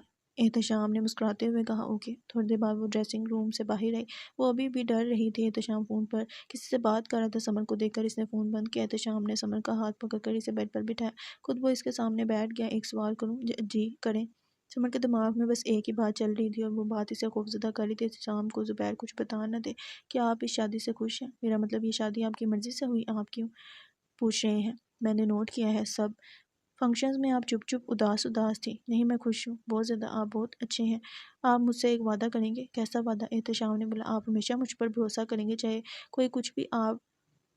کوئی کچھ بھی اگر میرے بارے میں آپ سے کہے۔ میں کسی سے وعدہ نہیں کرتا کیونکہ وعدے اکثر ٹوٹ جاتے ہیں، پر تم نے کہا ہے تو کر لیتا ہوں اور اس کو پورا کرنے کی کوشش کروں گا۔ مجھے بھی تم سے وعدہ چاہیے سمر۔ سمر نے احتشام کی طرف دیکھا، کیسا وعدہ؟ مجھ سے کبھی جھوٹ مت بول، مجھے جھوٹ سے نفرت ہے۔ وعدہ کرتی ہوں۔ تمہیں پتہ ہے میرے انسٹاگرام کا میسنجر ڈی ایم سے فل ہوا ہے۔ تمہارے فالوورز سے مجھے اتنے میسج کر رہے ہیں۔ کیسے میسج؟ سمر ایک بار پھر گھبرا گئی۔ شادی کی مبارک کے، اور ایک نے بولا کون سا وظیفہ کیا ہے، اتنی حسین بیوی مل گئی، میرے خیال سے تمہیں کچھ دن سوشل میڈیا سے بریک لینی چاہیے۔ اور ہاں ایک اور چیز خاص طور پر ریلز وغیرہ بناتے ہوئے خیال رکھنا، میرا کوئی فیملی ممبر تمہاری ریل میں نہیں آنا چاہیے۔ پر میری بہن اسرا، میں تمہیں منع نہیں کر رہا، پر یہاں روم میں بناؤ جو مرضی کرو، پر میرے گھر والوں کی پرائیویسی خراب نہیں ہونی چاہیے، آپ فکر نہیں کریں۔ اگر آپ کو یہ سب نہیں پسند تو میں نہیں بنایا کروں گی، تمہاری مرضی ہے۔ منہل آج پھر اپنی دوست کے ساتھ مسجد آئی تھی۔ ٹیچر سامنے آ کر کھڑی تھی۔ السلام علیکم میرے پیارے پیارے اسٹوڈنٹس، آج کا ہمارا ٹاپک تھوڑا مختلف ہے، جو ہمارا ٹاپک ہے حسد، جلن، ڈپریشن۔ ان تینوں چیزوں کا آپس میں تعلق ہے اور ہماری آج کل کی جنریشن ڈپریشن کا بہت شکار ہے۔ ایک لڑکی نے ہاتھ کھڑا کیا۔ مس، حسد اور جلن ایک ہی چیز نہیں؟ نہیں بیٹا، یہ دونوں مختلف چیزیں ہیں۔ جلن ہوتا ہے کسی کے ساتھ کوئی اچھی چیز دیکھ کر ہمیں احساس ہوتا ہے اس کے پاس یہ چیز ہے، ہمارے پاس بھی ہونی چاہیے، جبکہ حسد میں ہوتا ہے یہ چیز اس شخص کے پاس کیوں ہے۔ لوگ اللہ تعالیٰ سے شکوہ کرتے ہیں، آپ نے یہ چیز اس بندے کو دی ہے، مجھے کیوں نہیں؟ اگر میرے پاس نہیں تو اس کے پاس بھی نہیں ہونی چاہیے۔ حسد کی آگ آپ کو اور آپ کی آخرت کو جلا دیتی ہے۔ حسد کرنے والا شخص کسی کو خوش نہیں دیکھ سکتا۔ اب آتے ہیں ڈپریشن کی طرف۔ آج کل کی جنریشن میں ڈپریشن کی وجہ سوشل میڈیا اور حرام تعلقات کی کو تصور کرتی ہیں لوگ، بچے، بڑے، نوجوان۔ جب سوشل میڈیا پر کسی کو خوش دیکھتے ہیں لوگ بہت زیادہ شو آف کرتے ہیں، لڑکیاں اپنے شوہر دکھاتی ہیں، ان کے ساتھ کچھ خاص مومنٹ جو میرے خیال سے ان کو پرائیویٹ رکھنے چاہیے۔ جو لڑکیاں کم عمر ہیں ان کو دیکھتی رہتی ہیں، ان کی معصوم دماغوں میں بے شمار خواہشات پیدا ہوتی ہیں، پر جب وہ خواہشات پوری نہیں ہوتی تو وہ ڈپریشن کا شکار ہو جاتی ہیں۔ اپنی لائف کو وہ سوشل میڈیا والی لڑکیوں سے کمپیئر کرتی ہیں۔ اس طرح کچھ مرد اپنی بیویوں کو سوشل میڈیا پر دکھاتے ہیں، اور نوجوان جو اپنی ذاتی مجبوری کے تحت نکاح کرنے کو کنڈیشن میں نہیں، وہ پھر حسد اور جلن کا شکار ہوتی ہیں۔ اور ایک اور چیز، سوشل میڈیا بہت فیک ہے۔ بہت کم لوگ ہیں جو سوشل میڈیا کو اچھے طریقے سے استعمال کر رہے ہیں۔ لڑکیاں، لڑکے حرام تعلقات بناتے ہیں اور پھر جب بریک اپ ہوتا ہے ڈپریشن میں چلے جاتے ہیں۔ منہل کا اور اسماعیل کا نکاح بہت زیادہ سادگی سے ہوا۔ اسماعیل نے خود ہی کم لوگوں کو نکاح میں بلایا تھا، کیونکہ وہ جانتا تھا اگر اس کے کسی دوست کو اس کے نکاح کا پتہ چل گیا وہ پورے سوشل میڈیا پر خبر پھیلا دے گا، اور پھر ایزل کو بھی اس کی شادی کا پتہ چل جائے گا، جو وہ نہیں چاہتا تھا۔ نکاح کی رسم کے بعد وہ لوگ واپس حویلی آنے لگے۔ اسماعیل اپنی الگ کار میں آیا تھا اور اس کے ماموں باپ اور دادا الگ۔ صرف اتنے لوگ ہی نکاح میں شریک ہوئے تھے۔ منہل نے سمپل سا ریڈ فراک پہنا تھا، اس نے سرخ رنگ کا دوپٹہ لیا تھا۔ بلا شبہ وہ سادگی میں بھی انتہائی خوبصورت لگ رہی تھی۔ اس نے سوچا تھا اگر زیادہ لوگ ہوئے تو پھر نقاب کرے گی۔ وہ گھر سے باہر آئی، سب کا یہی خیال تھا کہ وہ اسماعیل کے ساتھ اس کی گاڑی میں حویلی آئے گی۔ اسماعیل ابھی وہاں ہی تھا، واصف اس کے پاس آیا۔ منہل تمہارے ساتھ حویلی جائے گی؟ نہیں بابا، مجھے کہیں اور جانا ہے، آپ کی والی گاڑی میں جگہ ہے، اسے وہاں بٹھا لیں۔ انہوں نے غصے سے اسماعیل کی طرف دیکھا۔ پاگل نہیں بنو، بیوی ہے تمہاری، تمہارے ساتھ ہی جائے گی، کیا مصیبت ہے؟ اسماعیل نے منہ بناتے ہوئے کہا۔ اس کے بابا، دادا اور ماں وہاں سے چلے گئے تھے۔ منہل اپنی دوست، ماما اور بابا کے ساتھ گیٹ تک آئی، باری باری سب سے گلے ملی۔ اچانک اس کی آنکھوں میں آنسو آ گئے۔ اسماعیل بیزاری کے ساتھ اس کو کار کے ساتھ ٹیک لگا کر کھڑا دیکھ رہا تھا۔ باقی کا گھر جا کر رو لینا، آج دیر ہو رہی ہے۔ اس کی آواز پر منہل نے سر اٹھا کر پیچھے مڑ کر دیکھا، جو اپنی دوست سے گلے لگ کر رو رہی تھی۔ منہل چل کر اس کی گاڑی تک آئی، اس نے فرنٹ سیٹ کا دروازہ کھولا، پیچھے بیٹھو۔ منہل خاموشی سے پیچھے بیٹھ گئی، خود وہ ڈرائیونگ سیٹ پر بیٹھا۔ اللہ حافظ چچا جان۔ اللہ حافظ بیٹا، خیر سے جانا۔ اس نے گاڑی سٹارٹ کی، جیسے ہی گاڑی تھوڑا آگے گئی اس نے جیب سے سگریٹ نکال کر جلایا۔ منہل کو شدید غصہ آیا۔ کار کے سارے کھڑکیوں کے شیشے بند تھے۔ وہ ایک ہاتھ سے ڈرائیونگ کر رہا تھا، ایک ہاتھ سے سگریٹ پھونک رہا تھا۔ تھوڑی دیر میں پوری کار دھوئیں سے بھر گئی۔ منہل کافی دیر سے برداشت کرتی، اس نے اپنی طرف کا شیشہ تھوڑا نیچے کیا۔ چاروں شیشوں پر بلیک کور لگا تھا۔ اوپر کرو شیشہ، گاڑی گندی ہو جائے گی باہر کی ڈسٹ سے۔ نہیں کروں گی، تمہاری گاڑی شیشہ بند کرنے کے بعد زیادہ گندی ہوگی، کیونکہ مجھے اس کے دھوئیں سے الٹی آ رہی ہے۔ خبردار جو تم نے میری گاڑی گندی کی۔ ویسے تم تو بہت خوش ہوگی، ساری زندگی غربت میں گزارا کر کے اتنے امیر آدمی سے شادی ہوگی جس گاڑی میں بیٹھی ہو تم نے تو خواب میں بھی نہیں سوچی ہوگی۔ منہل نے کوئی جواب نہیں دیا۔ اللہ توبہ، اتنے چھوٹے گھر میں کیسے رہ رہے تھے تم لوگ؟ میرا تو دم گھٹ رہا تھا۔ تمہارے پورے گھر جتنا تو میرا کمرہ ہے، قبر بھی اپنے کمرے جتنی بنوا لینا۔ اس بات پر اسماعیل نے پیچھے مڑ کر دیکھا۔ دل تو کر رہا ہے تمہیں زندہ کسی قبر میں دفن کر رہا ہوں۔ زہر لگ رہی ہو تم، کون سا مجھے شہد لگ رہے ہو؟ جس پیسے پر اتنا غرور کر رہی ہو اس کو اپنے ساتھ قبر میں بھی لے کر جانا۔ اسماعیل نے ایک دم زور سے کار کو بریک ماری، کار رکی۔ منہل کا سر اگلی سیٹ کے ساتھ لگے آئرن کے ساتھ لگا۔ جاہل انسان، تمہاری زبان کچھ زیادہ نہیں چل رہی؟ تمہیں گھر جا کر بتاؤں گا۔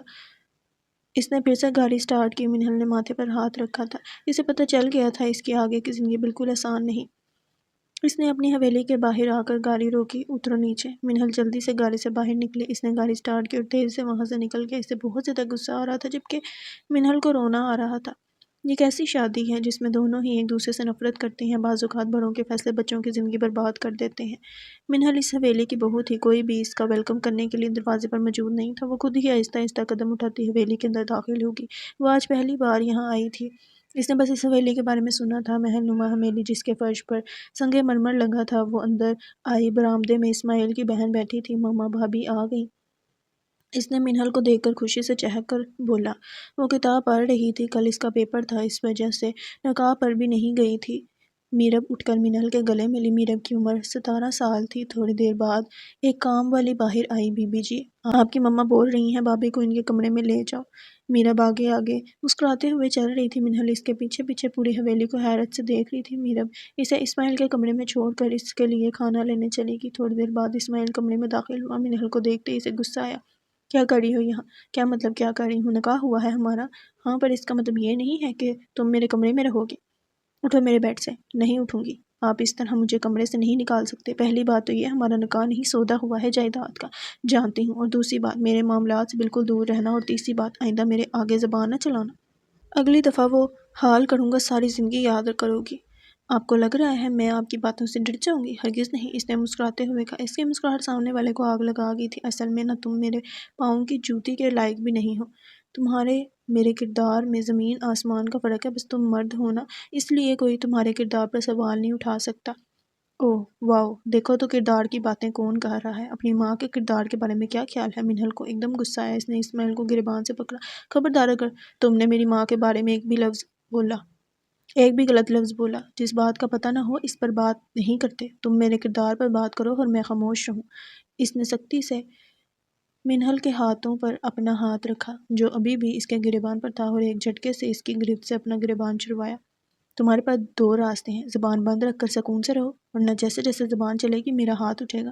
اس دفعہ بچی سمجھ کر معاف کر رہا ہوں۔ منہل کا دل کر رہا تھا اپنے ناخنوں سے اس کا منہ نوچ دے، جس پر اس شخص کو اتنا غرور ہے۔ ویسے کیا قیمت ہے یار تمہاری؟ لڑکیاں اسماعیل خان سے شادی کرنے کے لیے مر رہی ہیں اور تمہیں اتنی آسانی سے مل گیا۔ چہرے پر مرنے والیاں کردار کی ناپاکی سے واقف نہیں۔ تم نے پھر میرے کردار پر بات کی۔ اس حسین چہرے کے پیچھے کتنا گھٹیا انسان ہے یہ صرف منہل جانتی تھی۔ تم زبان چلانے سے باز نہیں آؤ گی اور ہر دفعہ میرے غصے کو دعوت دو گی۔ میں یہاں نہیں رہ سکتا۔ تم ایک جاہل اور بدتمیز عورت ہو، تم سے کم۔ منہل نے پھر سے مسکراتے ہوئے کہا۔ اسماعیل اپنے کپڑوں والی الماری کی طرف گیا۔ اس نے بیڈ پر اپنے کپڑے لا کر رکھے اور ڈریسنگ روم سے ایک کپڑوں والا بیگ لے کر آیا۔ اس نے غصے سے الٹے سیدھے کپڑے اس میں رکھنا شروع کیے۔ لگتا ہے کوئی میدان چھوڑ کر بھاگ رہا ہے۔ اسماعیل نے آنکھیں اٹھا کر منہل کی طرف دیکھا جو مزے سے پورے بیڈ کی مالکن بن کر اس پر بیٹھ چکی تھی۔ ان دونوں کی آنکھوں کا رنگ براؤن تھا۔ اسماعیل پھر خاموشی سے سامان پیک کرنا شروع ہو گیا۔ ڈرپوک انسان، مسئلہ کیا ہے تمہارے ساتھ؟ منہل، مسئلہ میرے ساتھ نہیں آپ کے ساتھ ہے۔ آپ نے اتنی زور سے کار کو بریک لگائی، مجھے ابھی تک درد ہو رہا ہے۔ اس کے ماتھے پر ہلکا ہلکا سرخ نشان تھا۔ چھوٹی بچی ہو؟ سیٹ بیلٹ باندھ کر بیٹھنا تھا۔ اوہ سچ بھول گیا، پہلی دفعہ بیٹھی ہوں نا کار میں بیٹھنے کے رولز نہیں پتہ ہوں گے آپ کو تو جیسے بہت پتہ ہے۔ I can understand. ڈرائیونگ کرتے ہوئے سگریٹ تو کوئی انسان نما جن پھونک رہا تھا۔ تم نے مجھے جن بولا؟ نہیں، اس دیوار کو بولا۔ منہل نے دیوار کی طرف اشارہ کیا۔ ابھی میں تمہیں ایک ایسی بات بتاؤں گا جس کو سننے کے بعد جو یہ ساری شوخی ہے نا ہوا ہو جائے گی۔ اور 1 گھنٹے سے مسکرا رہی ہو۔ بھول جاؤ کہ مسکرانا۔ میں امریکہ جانے لگا ہوں، میری آج رات فلائٹ ہے، اور وہاں جا کر میں وہاں کے مشہور ماڈل کو پرپوز کروں گا اور پھر ہم شادی کریں گے۔ منہل اس کی بات ختم ہونے کے بعد پہلے سے بھی زیادہ زور سے مسکرائی اور اوہ واو، کتنا اچھا مذاق تھا۔ پلیز اتنے بڑے خواب نہیں دیکھو، تمہاری شکل اتنی بھی اچھی نہیں، باہر میں جاؤ۔ اسماعیل نے کہا۔ پلیز مجھے شادی کی پک ضرور بھیجنا، فکر نہیں کرو، سٹوری لگاؤں گا۔ میری انسٹاگرام آئی ڈی تو پتہ ہی ہوگی۔ نہ مجھے نہیں پتا، نہ مجھے ضرورت ہے۔ اسماعیل جیسے ہی روم سے باہر گیا اس نے رونے کا پروگرام شروع کیا۔ وہ کافی دیر سے خود کو روک رہی تھی۔ سب سے زیادہ اس کو یہ بات بری لگی تھی کہ اس نے اس کی ماں کے کردار پر بات کی۔ مسلسل رو رہی تھی، اس کی آنکھیں لال ہو رہی تھی۔ تھوڑی دیر بعد دروازہ کھلا۔ اس نے سر اٹھا کر دیکھا، سامنے اسماعیل کھڑا تھا۔ اسے روتا دیکھ کر وہ مسکرایا۔ ارے ابھی سے رونا شروع کر دیا؟ وہ اپنا فون کمرے میں ہی بھول گیا تھا۔ اس نے ٹیبل پر پڑا ٹیشو پیپر کا ڈبہ اٹھا کر منہل کی طرف پھینکا جو اس کی جھولی میں آ گرا۔ اس نے وہی ڈبہ پکڑ کر زور سے زمین پر مارا۔ اوئے ہوئے غصہ، اگر مجھے وہاں جانا نہ ہوتا تو کبھی میدان چھوڑ کر نہ بھاگتا اور تمہاری عقل بھی ٹھکانے لگا دیتا۔ خیر انجوائے کرو، سارے آنسو آج ہی نہ بہا دینا۔ اس نے مسکراتے ہوئے بولا۔ میں نہیں رو رہی، میری آنکھ میں کچھ چلا گیا تھا۔ اوکے جناب، پھر ملتے ہیں۔ میں تمہیں مس بالکل بھی نہیں کروں گا، شاید اب 2-3 سال وہاں ہی رہوں۔ میری طرف سے جہنم میں جاؤ، وہاں تمہیں ساتھ لے کر جاؤں گا۔ شوہر سے بدتمیزی کرنے والی عورت سیدھا جہنم میں جاتی ہے۔ شوہر تو دیکھو، بینگن کی شکل والا۔ واٹ؟ تم نے مجھے بینگن بولا؟ تم ہوگی آلو کی شکل والی گول ٹماٹر۔ جاؤ جاؤ، سر نہ کھاؤ۔ کبھی بھی کزن سے شادی نہیں کرنی چاہیے، بالکل بھی عزت نہیں کرتی۔ یہاں کوئی اور غیر آدمی ہوتا تم نے اس کی جوتیاں بھی سیدھی کرنی تھی۔ لاؤ تمہاری جوتیاں بھی سیدھی کروں اور 2-4 تمہارے منہ پر بھی لگاؤں۔ منہل تم اب حد سے بڑھ رہی ہو۔ میں کچھ کہہ نہیں رہا تو بکواس کرتی جا رہی ہو۔ اپنے بارے میں کیا خیال ہے؟ اگر کسی اور سے شادی کرنی تھی تو مجھ سے کیوں نکاح کیا؟ کیونکہ مجھے برداشت نہیں ہوتا میری پیاری کزن کسی اور کے نکاح میں جاتی اور تمہاری جائیداد کا مالک کوئی اور بنتا۔ اب چپ کر کے سو جاؤ، میری فلائٹ لیٹ ہو جائے گی۔ تم ایک گھٹیا انسان ہو۔ شکریہ بتانے کے لیے، اسماعیل نے مسکراتے ہوئے کہا اور روم سے باہر چلا گیا۔ تمہیں تو اللہ پوچھیں گے، میرے ساتھ ظلم کر رہے ہو نا؟ اس نے اسماعیل کے سہانے پر مکہ مارا اور اسے زور سے زمین پر پھینک دیا۔ وہ شکوہ نہیں کرنا چاہتی تھی، وہ بہت زیادہ صبر کر رہی تھی، پھر بھی بے اختیار زبان سے شکوہ نکلا۔ کیوں اللہ جی؟ آپ کسی اچھے انسان کو بھی تو میرا ہمسفر بنا سکتے تھے۔ پھر اس کے ذہن میں حضرت آسیہ اور فرعون آیا۔ نیک عورتوں کے لیے نیک مرد ہیں۔ وہ ان دو چیزوں میں الجھ گئی تھی، نیک عورتوں کے لیے نیک مرد، تو پھر فرعون اور آسیہ کیوں ایک ساتھ تھے؟ ہاں، کیونکہ یہ اللہ کی مرضی تھی۔ انہوں نے حضرت موسیٰ علیہ السلام کی پرورش ان کے ذریعے کروانی تھی۔ اگر فرعون کی بیوی اس دن ندی کے پاس نہ ہوتی تو حضرت موسیٰ علیہ السلام کے ساتھ کچھ غلط بھی ہو سکتا تھا۔ انہوں نے اس عورت کے ذریعے اس بچے حضرت موسیٰ علیہ السلام کی حفاظت کی۔ بے شک سب کچھ پہلے سے طے شدہ ہے، جو کچھ بھی ہوگا وہ اللہ تعالیٰ کو پہلے سے ہی معلوم ہوتا ہے۔ آج جو شخص اس قدر گمراہ ہے، ہو سکتا ہے کل کو ہدایت کے راستے پر چل پڑے۔ آپ لوگوں نے نوٹ کیا ہوگا کلاس کا جو سب سے زیادہ نالائق اسٹوڈنٹ ہوتا ہے وہ زیادہ تر ٹیچرز کی نظر میں رہتا ہے۔ اسی طرح کچھ گمراہ لوگ ہیں جو زیادہ اللہ تعالیٰ کی نظر میں رہتے ہیں۔ ویسے تو سب ہی پر اللہ کی نظر ہوتی ہے۔ جس طرح ٹیچرز کی کوشش ہوتی ہے، ٹیچرز کو پتہ ہوتا ہے یہ اسٹوڈنٹ اتنا لائق نہیں، زیادہ محنت نہیں کر سکتا، وہ چاہتے ہیں کہ یہ اسٹوڈنٹ بس اتنی سی محنت کر لے کے پاس ہو جائے۔ اسی طرح اللہ تعالیٰ بھی یہی چاہتے ہیں کہ میرا یہ بندہ کچھ نیک اعمال کر لے تاکہ آخرت کے امتحان میں پاس ہو جائے۔ وہ تو نیک کام کی نیت کرنے پر بھی ثواب لکھ دیتے ہیں، پر اللہ اپنے بندے سے بہت پیار کرتا ہے، 70 ماہوں سے بھی زیادہ۔ وہ تو زنا جیسا گناہ بھی معاف کر دیتا ہے اگر انسان سچے دل سے توبہ کرے اور دوبارہ اس گناہ کی طرف نہیں جائے۔ جنت میں نیک مردوں کو نیک عورتیں ملیں گی۔ کچھ لوگ سمجھتے ہیں دنیا میں بھی ایسا ہی ہوگا، پر ایسا نہیں ہے، یہ چیز مخصوص نہیں ہے۔ نیک عورت کو نیک مرد دنیا میں مل جانا بہت زیادہ خوش قسمتی کی بات ہوتی ہے۔ منہل نے اپنا کپڑوں والا بیگ کھولا، اس نے کپڑے چینج کیے۔ اس ٹائم رات کے 10 بج رہے تھے۔ میرب نے بولا تھا وہ اس کے لیے کھانا لائے گی، پر وہ ابھی تک نہیں آئی تھی۔ اسے بہت زیادہ بھوک لگ رہی تھی، ذہن میں بار بار اس ستمگر کی باتیں آ رہی تھی۔ سٹوری لگاؤں گا، کیا واقعی وہ اس ماڈل کو پرپوز کرے گا؟ اس نے ایک دفعہ پہلے بھی ایزل کے ساتھ ایک سٹوری لگائی تھی۔ ایزل اور منہل میں زمین آسمان کا فرق تھا، اس میں کوئی شک نہیں۔ ایزل بے انتہا خوبصورت تھی، پر عورت کا خوبصورت ہونا کوئی خاص بات نہیں، عورت کا حیادار ہونا اس کی خوبصورتی ہے۔ منہل کے کردار کی پاکی اور اس کا اسلام کے قریب ہونا ہی اس کی خوبصورتی تھی، جو صرف آنکھوں والوں کو ہی نظر آئے گی۔ اسماعیل کے پاس بھی ابھی آنکھیں نہیں تھیں جو اس حیا والی اور خوبصورتی کو دیکھ سکتی۔ اس کی آنکھیں ابھی گمراہ تھیں۔ جس چیز کو وہ خوبصورتی سمجھ رہا تھا، وہ خوبصورتی تو بازاروں میں بکتی ہے۔ حسین تو طوائف بھی ہوتی ہے، اور عورت کو طوائف کس نے بنایا؟ مرد نے ہی۔ منہل بہت کم انسٹاگرام یوز کرتی تھی، وہ اکثر کبھی کبھی اسماعیل کی سٹوری وغیرہ دیکھتی تھی۔ اسماعیل کو نہیں پتا تھا یہ آئی ڈی منہل کی ہے۔ منہل کا اکاؤنٹ پرائیویٹ تھا، اس نے کچھ بھی اپنے اکاؤنٹ پر پوسٹ نہیں کیا تھا۔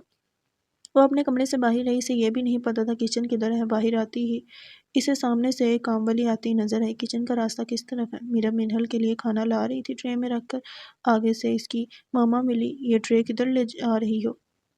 اس نے مسکراتے ہوئے کہا بھابھی کے لیے، ان کو بھوک لگی ہوگی، واپس رکھو جا کر۔ نوکر نہیں ہو تم، اس کی بھوک لگے گی خود آ جائے گی باہر کھانے۔ کوئی ضرورت نہیں خدمتیں کرنے کی اور سر پر چڑھانے کی۔ اور تمہارا کل پیپر ہے نا، جاؤ اپنے کمرے میں اپنی تیاری کرو۔ ماما یہ دے کر جا رہی ہوں پڑھنے۔ تمہیں میری بات سمجھ نہیں آئی؟ انہوں نے غصے سے بولا۔ میرا منہ بناتے ہوئے واپس چلی گئی۔ سمر نے زبیر کو پیسے بھیج دیے، پر وہ جانتی تھی وہ اسے پھر سے ضرور بلیک میل کرے گا۔ اس نے سوچا کہ وہ احتشام کو سب سچ بتا دے گی۔ رات کو احتشام گھر ہے، وہ بہت گھبرا رہی تھی۔ اس نے اپنے ذہن میں ایک کہانی سوچی۔ احتشام مجھے آپ کو کچھ بتانا ہے۔ احتشام جو فون پر مصروف تھا، اس نے فون بند کر کے سائڈ پر رکھا اور سمر کی طرف متوجہ ہوا۔ بولو، سن رہا ہوں۔ ایک لڑکا ہے زبیر، میرے ساتھ میری کلاس میں پڑھتا تھا، مجھے بالکل بھی پسند، پر وہ مجھے پسند کرتا۔ ایڈریس بتائیں مجھے اس کا ابھی۔ احتشام نے غصے سے کہا پہلے میری بات سن لیں، وہ انسٹاگرام سے میری پکس لے کر ان کو اپنی پکس کے ساتھ اٹیچ کر کے مجھے بلیک میل کر رہا ہے۔ اس نے احتشام کو جھوٹی سچی کہانی بنا کر بتا دی۔ تم نے مجھے پہلے کیوں نہیں بتایا؟ احتشام میں ڈر رہی تھی، پتہ نہیں آپ میرا یقین کریں نہ کریں، میں اسے چھوڑوں گا نہیں، مجھے اس کا نمبر دو۔ سمر نے اسے نمبر دے دیا۔ تم نے کھانا کھایا ہے؟ نہیں، بھوک نہیں۔ آپ کیا کریں گے؟ فکر نہیں کرو، تم جاؤ کھانا کھاؤ۔ دل نہیں کر رہا؟ سمر جاؤ کھانا کھاؤ۔ احتشام وہ نمبر اپنے دوست کو بھیج چکا تھا۔ ڈیٹا نکلواؤ اس کا۔ سمر کچن میں آئی، اسے بہت گھبراہٹ ہو رہی تھی۔ احتشام اب کیا کرے گا؟ وہ کچن میں بیٹھ کر پلیٹ میں چاول نکال کر کھا رہی تھی۔ اس نے دیکھا احتشام جلدی جلدی سے سیڑھیاں اتر کر باہر کی طرف نکل گیا۔ وہ بھی جلدی سے اٹھ کر بھاگ کر باہر آئی۔ وہ گاڑی سٹارٹ کر رہا تھا۔ احتشام رکیں، کدھر جا رہے ہیں؟ اندر جاؤ، آتا ہوں تھوڑی دیر تک۔ نہیں، میں بھی آپ کے ساتھ آؤں گی۔ آپ اتنے غصے میں ہیں؟ میں نے بولا اندر جاؤ۔ اس نے نفی میں سر ہلایا۔ بیٹھو جلدی۔ احتشام پلیز، کچھ غلط نہیں کرنا۔ اس نے احتشام کے ہاتھ میں گن بھی دیکھی تھی جو اب وہ قمیض کی جیب میں رکھ چکا تھا۔ سمر تھر تھر کانپ رہی تھی۔ اپنے اکاؤنٹ ڈیلیٹ کرو سارے۔ کیا؟ میرے پرسنل موومنٹ؟ اتنا کچھ ہے وہاں؟ تمہیں سمجھ نہیں آئی میری بات؟ ساری آئی ڈیز ڈیلیٹ کرو۔ اچھا کر دوں گی۔ فون گھر ہے۔ یہ تو بتا دیں کدھر جا رہے ہیں اس لڑکے کے گھر؟ کیا؟ وہاں کیوں؟ کچھ حساب کتاب برابر کرنا ہے۔ کل تک جس آدمی کو اس کے سوشل میڈیا پر ریلز بنانے میں کوئی مسئلہ نہیں تھا، آج وہ اس کے اکاؤنٹ ڈیلیٹ کروا رہا تھا۔ مرد کے بھی بہت سارے روپ ہوتے ہیں، ایک پل میں کچھ ہوتے ہیں اور اگلے پل کچھ۔ اس نے اس لڑکے کے گھر کے باہر گاڑی روکی اور پھر اس لڑکے کے نمبر پر فون کیا۔ احتشام پلیز تماشا نہیں کرو، واپس چلتے ہیں۔ اس کے پاس میری اور تصاویر بھی ہوں گی، وہ کچھ بھی غلط کر سکتا ہے، اس کے ہاتھ توڑ دوں گا میں۔ زبیر نے فون اٹھایا۔ سمر کے ہاتھ کانپ رہے تھے۔ جی کون؟ احتشام گھر کے باہر آؤ، کچھ بات کرنی ہے۔ احتشام کون؟ سمر کا شوہر۔ ارے آپ خود چل کر آگے، مجھے بھی ملنا تھا آپ سے، آتا ہوں۔ زبیر اتنا زیادہ امیر نہیں تھا۔ اس کا چھوٹا سا گھر تھا جو سمر آج پہلی دفعہ دیکھ رہی تھی۔ سمر نے اسے ایک دفعہ کہا تھا مجھے اپنے گھر کی تصویر دکھاؤ۔ اس نے کسی اور کے بنگلے کے باہر سے تصویر کھینچ کر اسے بھیج دی۔ زبیر باہر آیا۔ سمر نے میرا تعارف تو کروا ہی دیا ہوگا۔ احتشام نے زوردار مکہ اس کے منہ پر مارا۔ میری بیوی کا نام بھی لیا تو جان سے مار دوں گا۔ وہ دیوانہ واری سے مار رہا تھا۔ میری بیوی کو بلیک میل کرو گے؟ گھٹیا انسان۔ احتشام نے جیب میں سے گن نکالی۔ احتشام نہیں، زبیر کے محلے والے ارد گرد اکٹھے ہو گئے تھے، کچھ لوگ ویڈیوز بھی بنا رہے تھے۔ احتشام چلو یہاں سے، کوئی بھی ان کو چھڑوانے آگے نہیں آ رہا تھا۔ احتشام نے اس کی ٹانگ پر گولی ماری۔ زبیر نے زوردار چیخ ماری۔ سمر بت بنی پھٹی آنکھوں سے بس دیکھ رہی تھی۔ گاڑی میں جا کر بیٹھو۔ زبیر درد اور تکلیف سے چیخ رہا تھا۔ احتشام نے سمر کا بازو پکڑا اور اسے گاڑی میں بٹھایا، خود وہ ڈرائیونگ سیٹ پر بیٹھا۔ اس نے گاڑی سٹارٹ کی۔ کیا ضرورت تھی میرے ساتھ آنے کی؟ احتشام آپ کو اسے گولی نہیں مارنی چاہیے تھی۔ کیوں؟ اس کی ہمت کیسے ہوئی؟ زبیر کو اس کے محلے والے اسپتال لے گئے تھے، آپ کو پتہ ہے وہ آرام سے نہیں بیٹھے گا۔ دیکھ لوں گا میں اس کو۔ اسماعیل امریکہ ہے۔ اس نے پینٹ کوٹ پہنا۔ وہ ایک دو دفعہ پہلے بھی ایزل سے مل چکا تھا، آج پھر اس نے ایزل کو ڈنر پر بلایا تھا اور وہ مان بھی گئی تھی۔ اس نے ایزل کے لیے گلاب کے پھولوں کا گلدستہ اور ایک ہیرے کی انگوٹھی بھی لی تھی۔ ایزل نے مغربی لباس پہنا تھا۔ وہ آ کر ٹیبل پر بیٹھی۔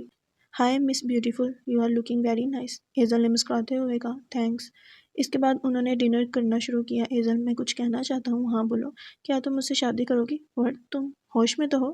تمہارا میرا کپل، اوہ مائی گاڈ، سوچ کے ہی عجیب لگ رہا ہے۔ ایزل نے اپنا پاؤچ اٹھایا۔ کدھر جا رہی ہو؟ اسماعیل نے پریشانی سے پوچھا۔ میں نے تمہیں بس دوست بنایا تھا اور مجھے شادی پسند ہی نہیں۔ شادی کے بعد مرد بدل جاتے ہیں۔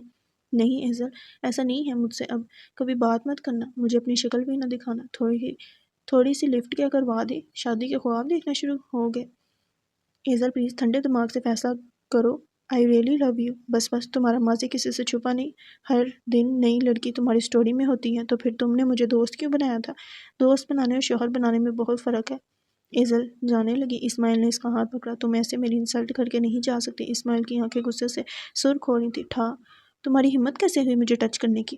چیپ انسان۔ اسماعیل کو ہر کوئی دیکھ رہا تھا، بہت سارے لوگ اسے جانتے بھی تھے، کچھ لوگ ویڈیوز بھی بنا رہے تھے اور کچھ وہ ویڈیو پوسٹ بھی کر چکے تھے۔ اس کا تو خیال تھا کہ کوئی لڑکی اسے ریجیکٹ نہیں کر سکتے۔ اس کے انسٹاگرام پر لاکھوں فالوورز تھے۔ اس کی تھپڑ کی ویڈیو تھوڑی دیر میں ہی وائرل ہو چکی تھی۔ منہل واپس اپنے کمرے میں آئی۔ وہ دل میں دعائیں کر رہی تھی کہ اسماعیل دوسری شادی نہ کرے۔ شاید اس کی دعا سن لی گئی تھی۔ اسماعیل کا دماغ خراب ہو رہا تھا، لوگ اس پر میمز بنا رہے تھے۔ وہ اپنے امریکہ والے فلیٹ میں آیا۔ اس نے سگریٹ جلائی۔ اس کا دماغ پھٹ رہا تھا۔ اس نے ایک کے بعد ایک سگریٹ پھونکا۔ اس نے ہیوی ڈرنک پی۔ اس کو کسی طور سکون نہیں تھا۔ وہ تو خود شروع سے لڑکیوں کو ریجیکٹ کرتا آیا تھا، آج ایک لڑکی نے اسے ریجیکٹ کیا۔ یہ اس کے حسین چہرے کی توہین تھی۔ منہل نے فون بند کر کے رکھا۔ اسے رونا آ رہا تھا۔ ایک دن بھی اسے حویلی مکمل نہیں ہوا تھا۔ اس کا شوہر اسے دلہن بنا کر چھوڑ کر کسی اور ملک اپنی محبوبہ سے ملنے چلا گیا تھا۔ ہر لڑکی کی طرح اس کے بھی بہت سارے خواب تھے۔ رات کے 12 بج رہے تھے۔ اسے نیند نہیں آ رہی تھی۔ اس نے قرآن پڑھنے کا سوچا، شاید دل کو سکون مل جائے۔ اس نے وضو کیا۔ جیسے جیسے وہ وضو کر رہی تھی، دل آہستہ آہستہ پرسکون ہو رہا تھا۔ اس نے باہر سے قرآن منگوایا۔ اس کے کمرے میں نہیں تھا۔ اس نے قرآن کھولا۔ آہستہ سے جب اس نے اپنے رب کو چھپی آواز سے پکارا، اس آیت میں اس جگہ اور وقت کا ذکر نہیں۔ جب اس کے دل میں اس دعا کا دائرہ پیدا ہوا، اس کی تفصیل کے لیے دیکھیں سورۃ العمران۔ چھپی آواز سے آہستہ آواز بھی مراد ہو سکتی ہے اور لوگوں سے الگ جگہ میں دعا بھی۔ اس کی وجہ بعض اہل علم نے یہ لکھی ہے کہ بڑھاپے میں بیٹا مانگنا لوگوں کی ہنسی کا باعث ہوتا، پھر اگر نہ ملتا تو لوگ مزید ہنستے۔ مگر صحیح بات یہ ہے کہ خفیہ دعا ریا کا امکان نہ ہونے کی وجہ سے افضل ہوتی ہے۔ چنانچہ فرمایا اپنے رب کو گر گرا کر خفیہ طور پر پکارو۔ اسی لیے رسول اللہ صلی اللہ علیہ وسلم نے فرض نماز کے بعد سب سے افضل نماز رات کی نماز کو قرار دیا، اور اس شخص کو عرش کا سایہ پانے والے 7 خوش نصیبوں میں شمار فرمایا جس نے خلوت میں اللہ کو یاد کیا اور اس کی آنکھیں یہ پڑھیں۔ حدیث کے الفاظ ہیں، اسی طرح اس شخص کو بھی جس نے اس طرح چھپا کر صدقہ کیا کہ بائیں ہاتھ کو معلوم نہیں کہ دایاں کیا خرچ کر رہا ہے۔ حدیث کے الفاظ ہیں، حاجرہ ایک ہفتے کی چھٹیوں کے بعد واپس ہاسٹل آ رہی تھی۔ وہ اپنے بابا کے ساتھ لوکل وین میں تھی۔ سرخ لائٹ جلنے پر وین ٹریفک سگنل پر رکی۔ وہاں کچھ مانگنے والی چھوٹی چھوٹی بچیاں گاڑیوں کے پاس جا کر بھیک مانگ رہی تھی۔ حاجرہ ونڈو والی سیٹ پر بیٹھی تھی۔ اس کی اچانک نظر فٹ پاتھ پر بیٹھی ایک لڑکی پر پڑی۔ وہ پہلی نظر میں ہی سے پہچان گئی تھی۔ ہاں، وہ لڑکی ہانیہ ہی تھی۔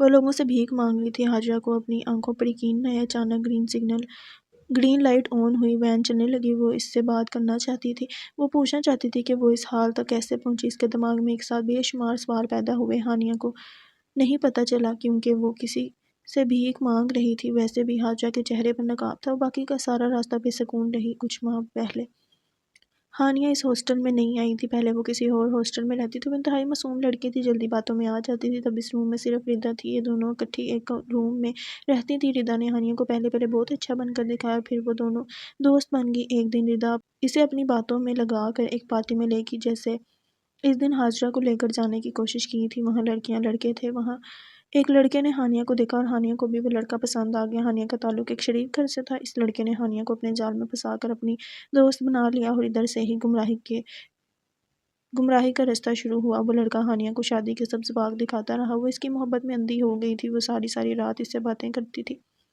جس طرح کی تصویر مانگتا تھا دے دیتی تھی، اور پھر اس لڑکے نے اپنی اوقات دکھانا شروع کی۔ اس نے ہانیہ کی تصاویر اور ویڈیوز کو ایڈٹ کیا اور پھر اسے بلیک میل کرنا شروع کیا۔ وہ روز اسے اپنے دوست کے فلیٹ میں ملنے بلاتا تھا۔ وہ اس معصوم کا بہت غلط استعمال کرتا تھا۔ ہانیہ اس سب سے بہت زیادہ تنگ آ گئی تھی۔ اس نے خودکشی کرنے کی بھی کوشش کی۔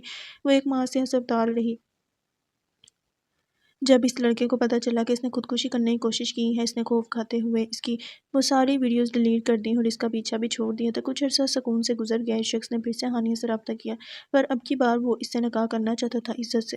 عزت وہ پہلے ہی اس کی خراب کر چکا تھا۔ ہانیہ نے اپنے گھر والوں کو بتایا کہ وہ اس شخص سے شادی کرنا چاہتی ہے، پر انہوں نے انکار کر دیا۔ اتنا کچھ ہونے کے بعد بھی ہانیہ کے دل میں اس شخص کے لیے محبت زندہ تھی۔ اس دن جو شخص اسے ہاسٹل سے لینے آیا تھا وہ اس کا بھائی نہیں، وہی شخص تھا۔ وہ شخص ہانیہ کو ایک فلیٹ میں لے کر آیا۔ یہ فلیٹ بھی اس کا اپنا نہیں تھا۔ وہ ایک بار پھر اسے اپنے جال میں پھنسا چکا تھا، اسے پھر سے اپنی محبت کا یقین دلایا۔ اس فلیٹ میں پہلے سے 2 لوگ اور مولوی موجود تھے۔ نکاح ہو گیا۔ 1 ماہ وہ بالکل ٹھیک اچھے کپل کی طرح رہے، پھر اس نے ہانیہ پر بلا وجہ غصہ کرنا شروع کر دیا۔ اس آدمی کا کام ہی یہی تھا، لڑکیوں کو جال میں پھنسا کر ان کو بلیک میل کرنا۔ کتنے دن بعد واپس آؤ گے؟ آ جاؤں گا کچھ دن بعد، اپنا خیال رکھنا۔ ہانیہ 1 ہفتے سے اکیلی اس فلیٹ میں رہ رہی تھی۔ وہ روز اسے فون کرتی تھی، اس کا نمبر بن جاتا تھا۔ وہ اپنا کام پورا کر کے فرار ہو چکا تھا کسی نئے شکار کی تلاش میں۔ گھر کا راشن بھی ختم ہو چکا تھا۔ ہانیہ کو اب سچ میں گھبراہٹ ہوئی۔ اچانک دروازہ نوک ہوا۔ ہانیہ کو لگا اس کا شوہر ہے۔ اس نے جلدی سے دروازہ کھولا۔ سامنے ایک بڑی عمر کا آدمی کھڑا تھا۔ کون ہو تم؟ اس فلیٹ کا مالک، کرایہ دو یا پھر نکلو ادھر سے۔ کیا یہ فلیٹ میرے شوہر کا ہے؟ کون سا شوہر؟ کدھر کا شوہر؟ تمہارا شوہر آگے شکار کی تلاش میں نکل گیا، وہ نہ آئے گا اب واپس۔ کیا بکواس کر رہے ہو؟ جاؤ یہاں سے۔ جا رہا ہوں، کل تک کرایہ تیار رکھنا یا پھر فلیٹ خالی کرنا۔ ہانیہ کو احساس ہو چکا تھا بہت بڑی غلطی کر چکی ہے۔ ہانیہ کو کچھ سمجھ نہیں آ رہا تھا وہ کدھر جائے۔ اس نے اپنے گھر جانے کا سوچا۔ اس نے اپنا فون بیچ دیا اور اس میں سے کچھ کرایہ دے کر اپنے گھر آئی۔ اس کے ہاتھ کانپ رہے تھے۔ اس نے سوچا تھا تھوڑا بہت ماریں گے، خاموشی سے کھا لوں گی مار۔ اس نے دروازہ نوک کیا۔ اس کی ماں نے کھولا۔ اس کا بس ایک ہی بھائی تھا۔ جس رات اس کے گھر والوں کو پتہ چلا وہ کسی کے ساتھ بھاگ گئی ہے۔ اس کے باپ کو ہارٹ اٹیک آیا، اس کی موت ہو گئی۔ چلی جا ادھر سے، ہم نہیں جانتے تجھے۔ اماں، میں کدھر جاؤں؟ چلی جا، تیرا بھائی تجھے مار دے گا۔ میں نہیں چاہتی اس کے ہاتھ تیرے گندے خون سے رنگے، تجھے مار کر وہ جیل چلا جائے گا۔ چلی جا۔ وہ بت بنی اپنی ماں کے الفاظ سن رہی تھی۔ اماں، کون ہے دروازے پر؟ ہانیہ کے بھائی نے بولا، کوئی نہیں بیٹا، فقیرنی ہے، جا رہی ہے بس۔ انہوں نے دروازہ بند کر دیا۔ اسماعیل 1 ہفتے بعد واپس پاکستان آ گیا۔ وہ کچھ دنوں سے کوئی سوشل میڈیا ایپ یوز نہیں کر رہا تھا۔ اس کی تھپڑ والی ویڈیو منہل بھی دیکھ چکی تھی۔ وہ اپنے کمرے میں داخل ہوا۔ منہل اس کے بیڈ پر سو رہی تھی۔ اٹھو، میرے لیے چائے بنا کر لاؤ، اس نے اس سے کمبل اتارتے ہوئے کہا۔ اوئے آپ نے تو 3 سال بعد نہیں آنا تھا، یا پھر میں 3 سال تک سوتی رہی ہوں؟ کون سا سن چل رہا ہے؟ اس نے مسکراتے ہوئے کہا، سن تو 2024 چل رہا ہے، پر تم ابھی بھی کسی پرانے زمانے میں رہ رہی ہو۔ حلیہ دیکھو اپنا۔ وہ اپنا فون چارج پر لگا رہا تھا۔ بہت افسوس ہوا، ویسے اتنی زور سے مارا تھا کیا؟ جس کا نشان جاتے جاتے ایک ہفتہ لگ گیا۔ اسماعیل نے منہل کی طرف دیکھا، تم کچھ دن اپنی اماں کے گھر کیوں نہیں چلی جاتی تاکہ کچھ دن میں سکون سے رہ سکوں؟ ویسے ایک بات بتاؤ، تم نے مجھ سے کیوں نکاح کیا ہے؟ جب تمہیں پتا تھا میں ایک اچھا انسان نہیں، مجھے لگا شاید بدل گئے ہو، پر میں غلط تھی، مجھے نفرت ہو گئی ہے تم سے۔ میں نے سوچا تھا میں سب ٹھیک کر لوں گی، پر میں کچھ بھی ٹھیک نہیں کر سکتی۔ تم نے میری زندگی جائیداد کے لالچ میں خراب کر دی ہے۔ میں نے نہیں، تمہارے باپ نے تمہاری زندگی خراب کی ہے۔ اتنے سالوں سے وہ ہم سے الگ ہو کر رہ رہے تھے، اتنے سالوں سے انہوں نے دادا جان سے رابطہ نہیں کیا، اور اب جب جائیداد کی ضرورت پڑی ہے تو دادا جان سے معافی مانگنا یاد آ گیا۔ میرے بابا نے کوئی لالچ نہیں کیا۔ آئی تمہیں سمجھ؟ کیا یہ میری توہین نہیں تھی؟ تم مجھے دلہن بنا کر لے کر آئے اور اسی رات اپنی محبوبہ سے ملنے کسی اور ملک چلے گئے۔ کہاں ہوتا ہے ایسے؟ اس ایک ہفتے میں میرا دل پتھر ہو گیا ہے اور مجھے تم سے شدید نفرت ہو گئی ہے۔ منہل کے نام جو جائیداد لگی تھی، اس کے پیپر سائڈ دراز میں پڑے تھے۔ منہل نے غصے سے پیپر باہر نکالے اور 1 منٹ میں اس پیپر کو پھاڑ کر اس کے ٹکڑے اسماعیل کے منہ پر پھینک دی۔ یہ لو، تمہاری جائیداد نہیں چاہیے، اور اب مجھے طلاق دو۔ تمہارا دماغ تو ٹھیک ہے، پتہ بھی ہے کیا بول رہی ہو؟ مجھے تم جیسے گھٹیا انسان کے ساتھ نہیں رہنا۔ باہر میں جاؤ نہ رو۔ اچھا ہے، آخری بار سوچ لو، کچھ بھی نہیں ملے گا، کچھ چاہیے بھی نہیں۔ اسماعیل خوش ہو رہا تھا۔ نکلو پھر ادھر سے، تمہیں طلاق کے پیپرز مل جائیں گے۔ منہل کو بہت زیادہ رونا آ رہا تھا۔ وہ جانتی تھی نکاح کے 1 ہفتے بعد کسی لڑکی کو طلاق ہو جانا بہت بدنامی کا باعث ہے، پر وہ یہاں رہ کر پل پل ذلیل نہیں ہونا چاہتی تھی۔ وہ حویلی کے باہر رہی۔ باہر گارڈ گاڑی کے پاس کھڑا تھا۔ وہ آ کر گاڑی میں بیٹھی اسماعیل کھڑکی پر کھڑا تھا۔ گارڈ ابھی گاڑی میں نہیں بیٹھا تھا۔ اسماعیل نے اوپر سے آواز دی۔ گارڈ نے اس کی طرف دیکھا۔ چھوڑ آؤ اس کو۔ جو حکم صاحب۔ گارڈ گاڑی کے اندر بیٹھا۔ لڑکیاں تو دولت پیسے پر مرتی ہیں۔ وہ اپنی جائیداد اس کے منہ پر مار کر جا رہی تھی۔ وہ جا رہی تھی، اور شاید وہ آخری بار اسے دیکھ رہا تھا، کیونکہ اس کے بعد وہ اس کی ایک جھلک دیکھنے کے لیے ترس جائے گا۔ اسے ایک نیک بیوی ملی تھی جس کی اس نے قدر نہیں کی۔ ابھی تک اسے وہ آنکھیں نہیں ملی تھی جو منہل کی خوبیاں دیکھ سکتی۔ منہل اپنے گھر رہی۔ ڈرائیور اسے گیٹ کے باہر چھوڑ کر چلا گیا۔ اس نے ڈور نوک کیا۔ اس کی ماما نے دروازہ کھولا۔ اس کے بابا گھر نہیں تھے۔ وہ اپنی ماما کے گلے ملی۔ سمر ہو رہی تو شام گھر واپس ہے۔ کیا ضرورت تھی تمہیں میرے ساتھ آنے کی؟ اگر آپ اکیلے جاتے تو اسے جان سے مار دیتے۔ فی الحال جاؤ میرے کمرے سے، مجھے اکیلا چھوڑ دو۔ سمر کمرے سے باہر آ گئی۔ سب کچھ خراب ہو رہا تھا، کیوں مجھے سکون نہیں مل رہا؟ میرے پاس سب کچھ ہے، پھر بھی دل بے سکون ہے۔ سمر کرسی پر بیٹھ گئی۔ وہ خود سے باتیں کر رہی تھی۔ اچانک احتشام کے پاپا ہال میں داخل ہوئے۔ کدھر ہے یہ پاگل لڑکا؟ وہ کافی غصے میں تھے۔ سمر نے گھبراتے ہوئے کہا، کمرے میں ہے۔ احتشام کے بابا اس کے کمرے میں آئے جو بیڈ پر لیٹا تھا۔ کیا ہوا؟ سب خیریت ہے؟ وہ اپنے بابا کو دیکھ کر اٹھ کر بیٹھا۔ یہ کیا کر کے آئے ہو تم؟ ہر جگہ یہ بات آگ کی طرح پھیل گئی ہے۔ کس لڑکے کو گولی ماری ہے تم نے؟ بابا، میرا پرسنل معاملہ ہے۔ بتاؤں تمہیں؟ پرسنل؟ انہوں نے غصے سے بولا۔ ابھی پولیس آتی ہوگی۔ بابا، 4 نوٹ دے کر ان کا منہ بند کروا لوں گا۔ آپ فکر نہ کریں، ٹانگ پر گولی ماری ہے، مرا نہیں ہے وہ۔ رشوت دو گے؟ شرم نہیں آتی تمہیں؟ ایسا کرو، اپنی بیوی کو لو، کچھ دن کسی اور ملک چلے جاؤ، میں دیکھ لوں گا اس معاملے کو۔ جب معاملہ ٹھنڈا ہو جائے واپس آ جانا، ٹھیک ہے بابا؟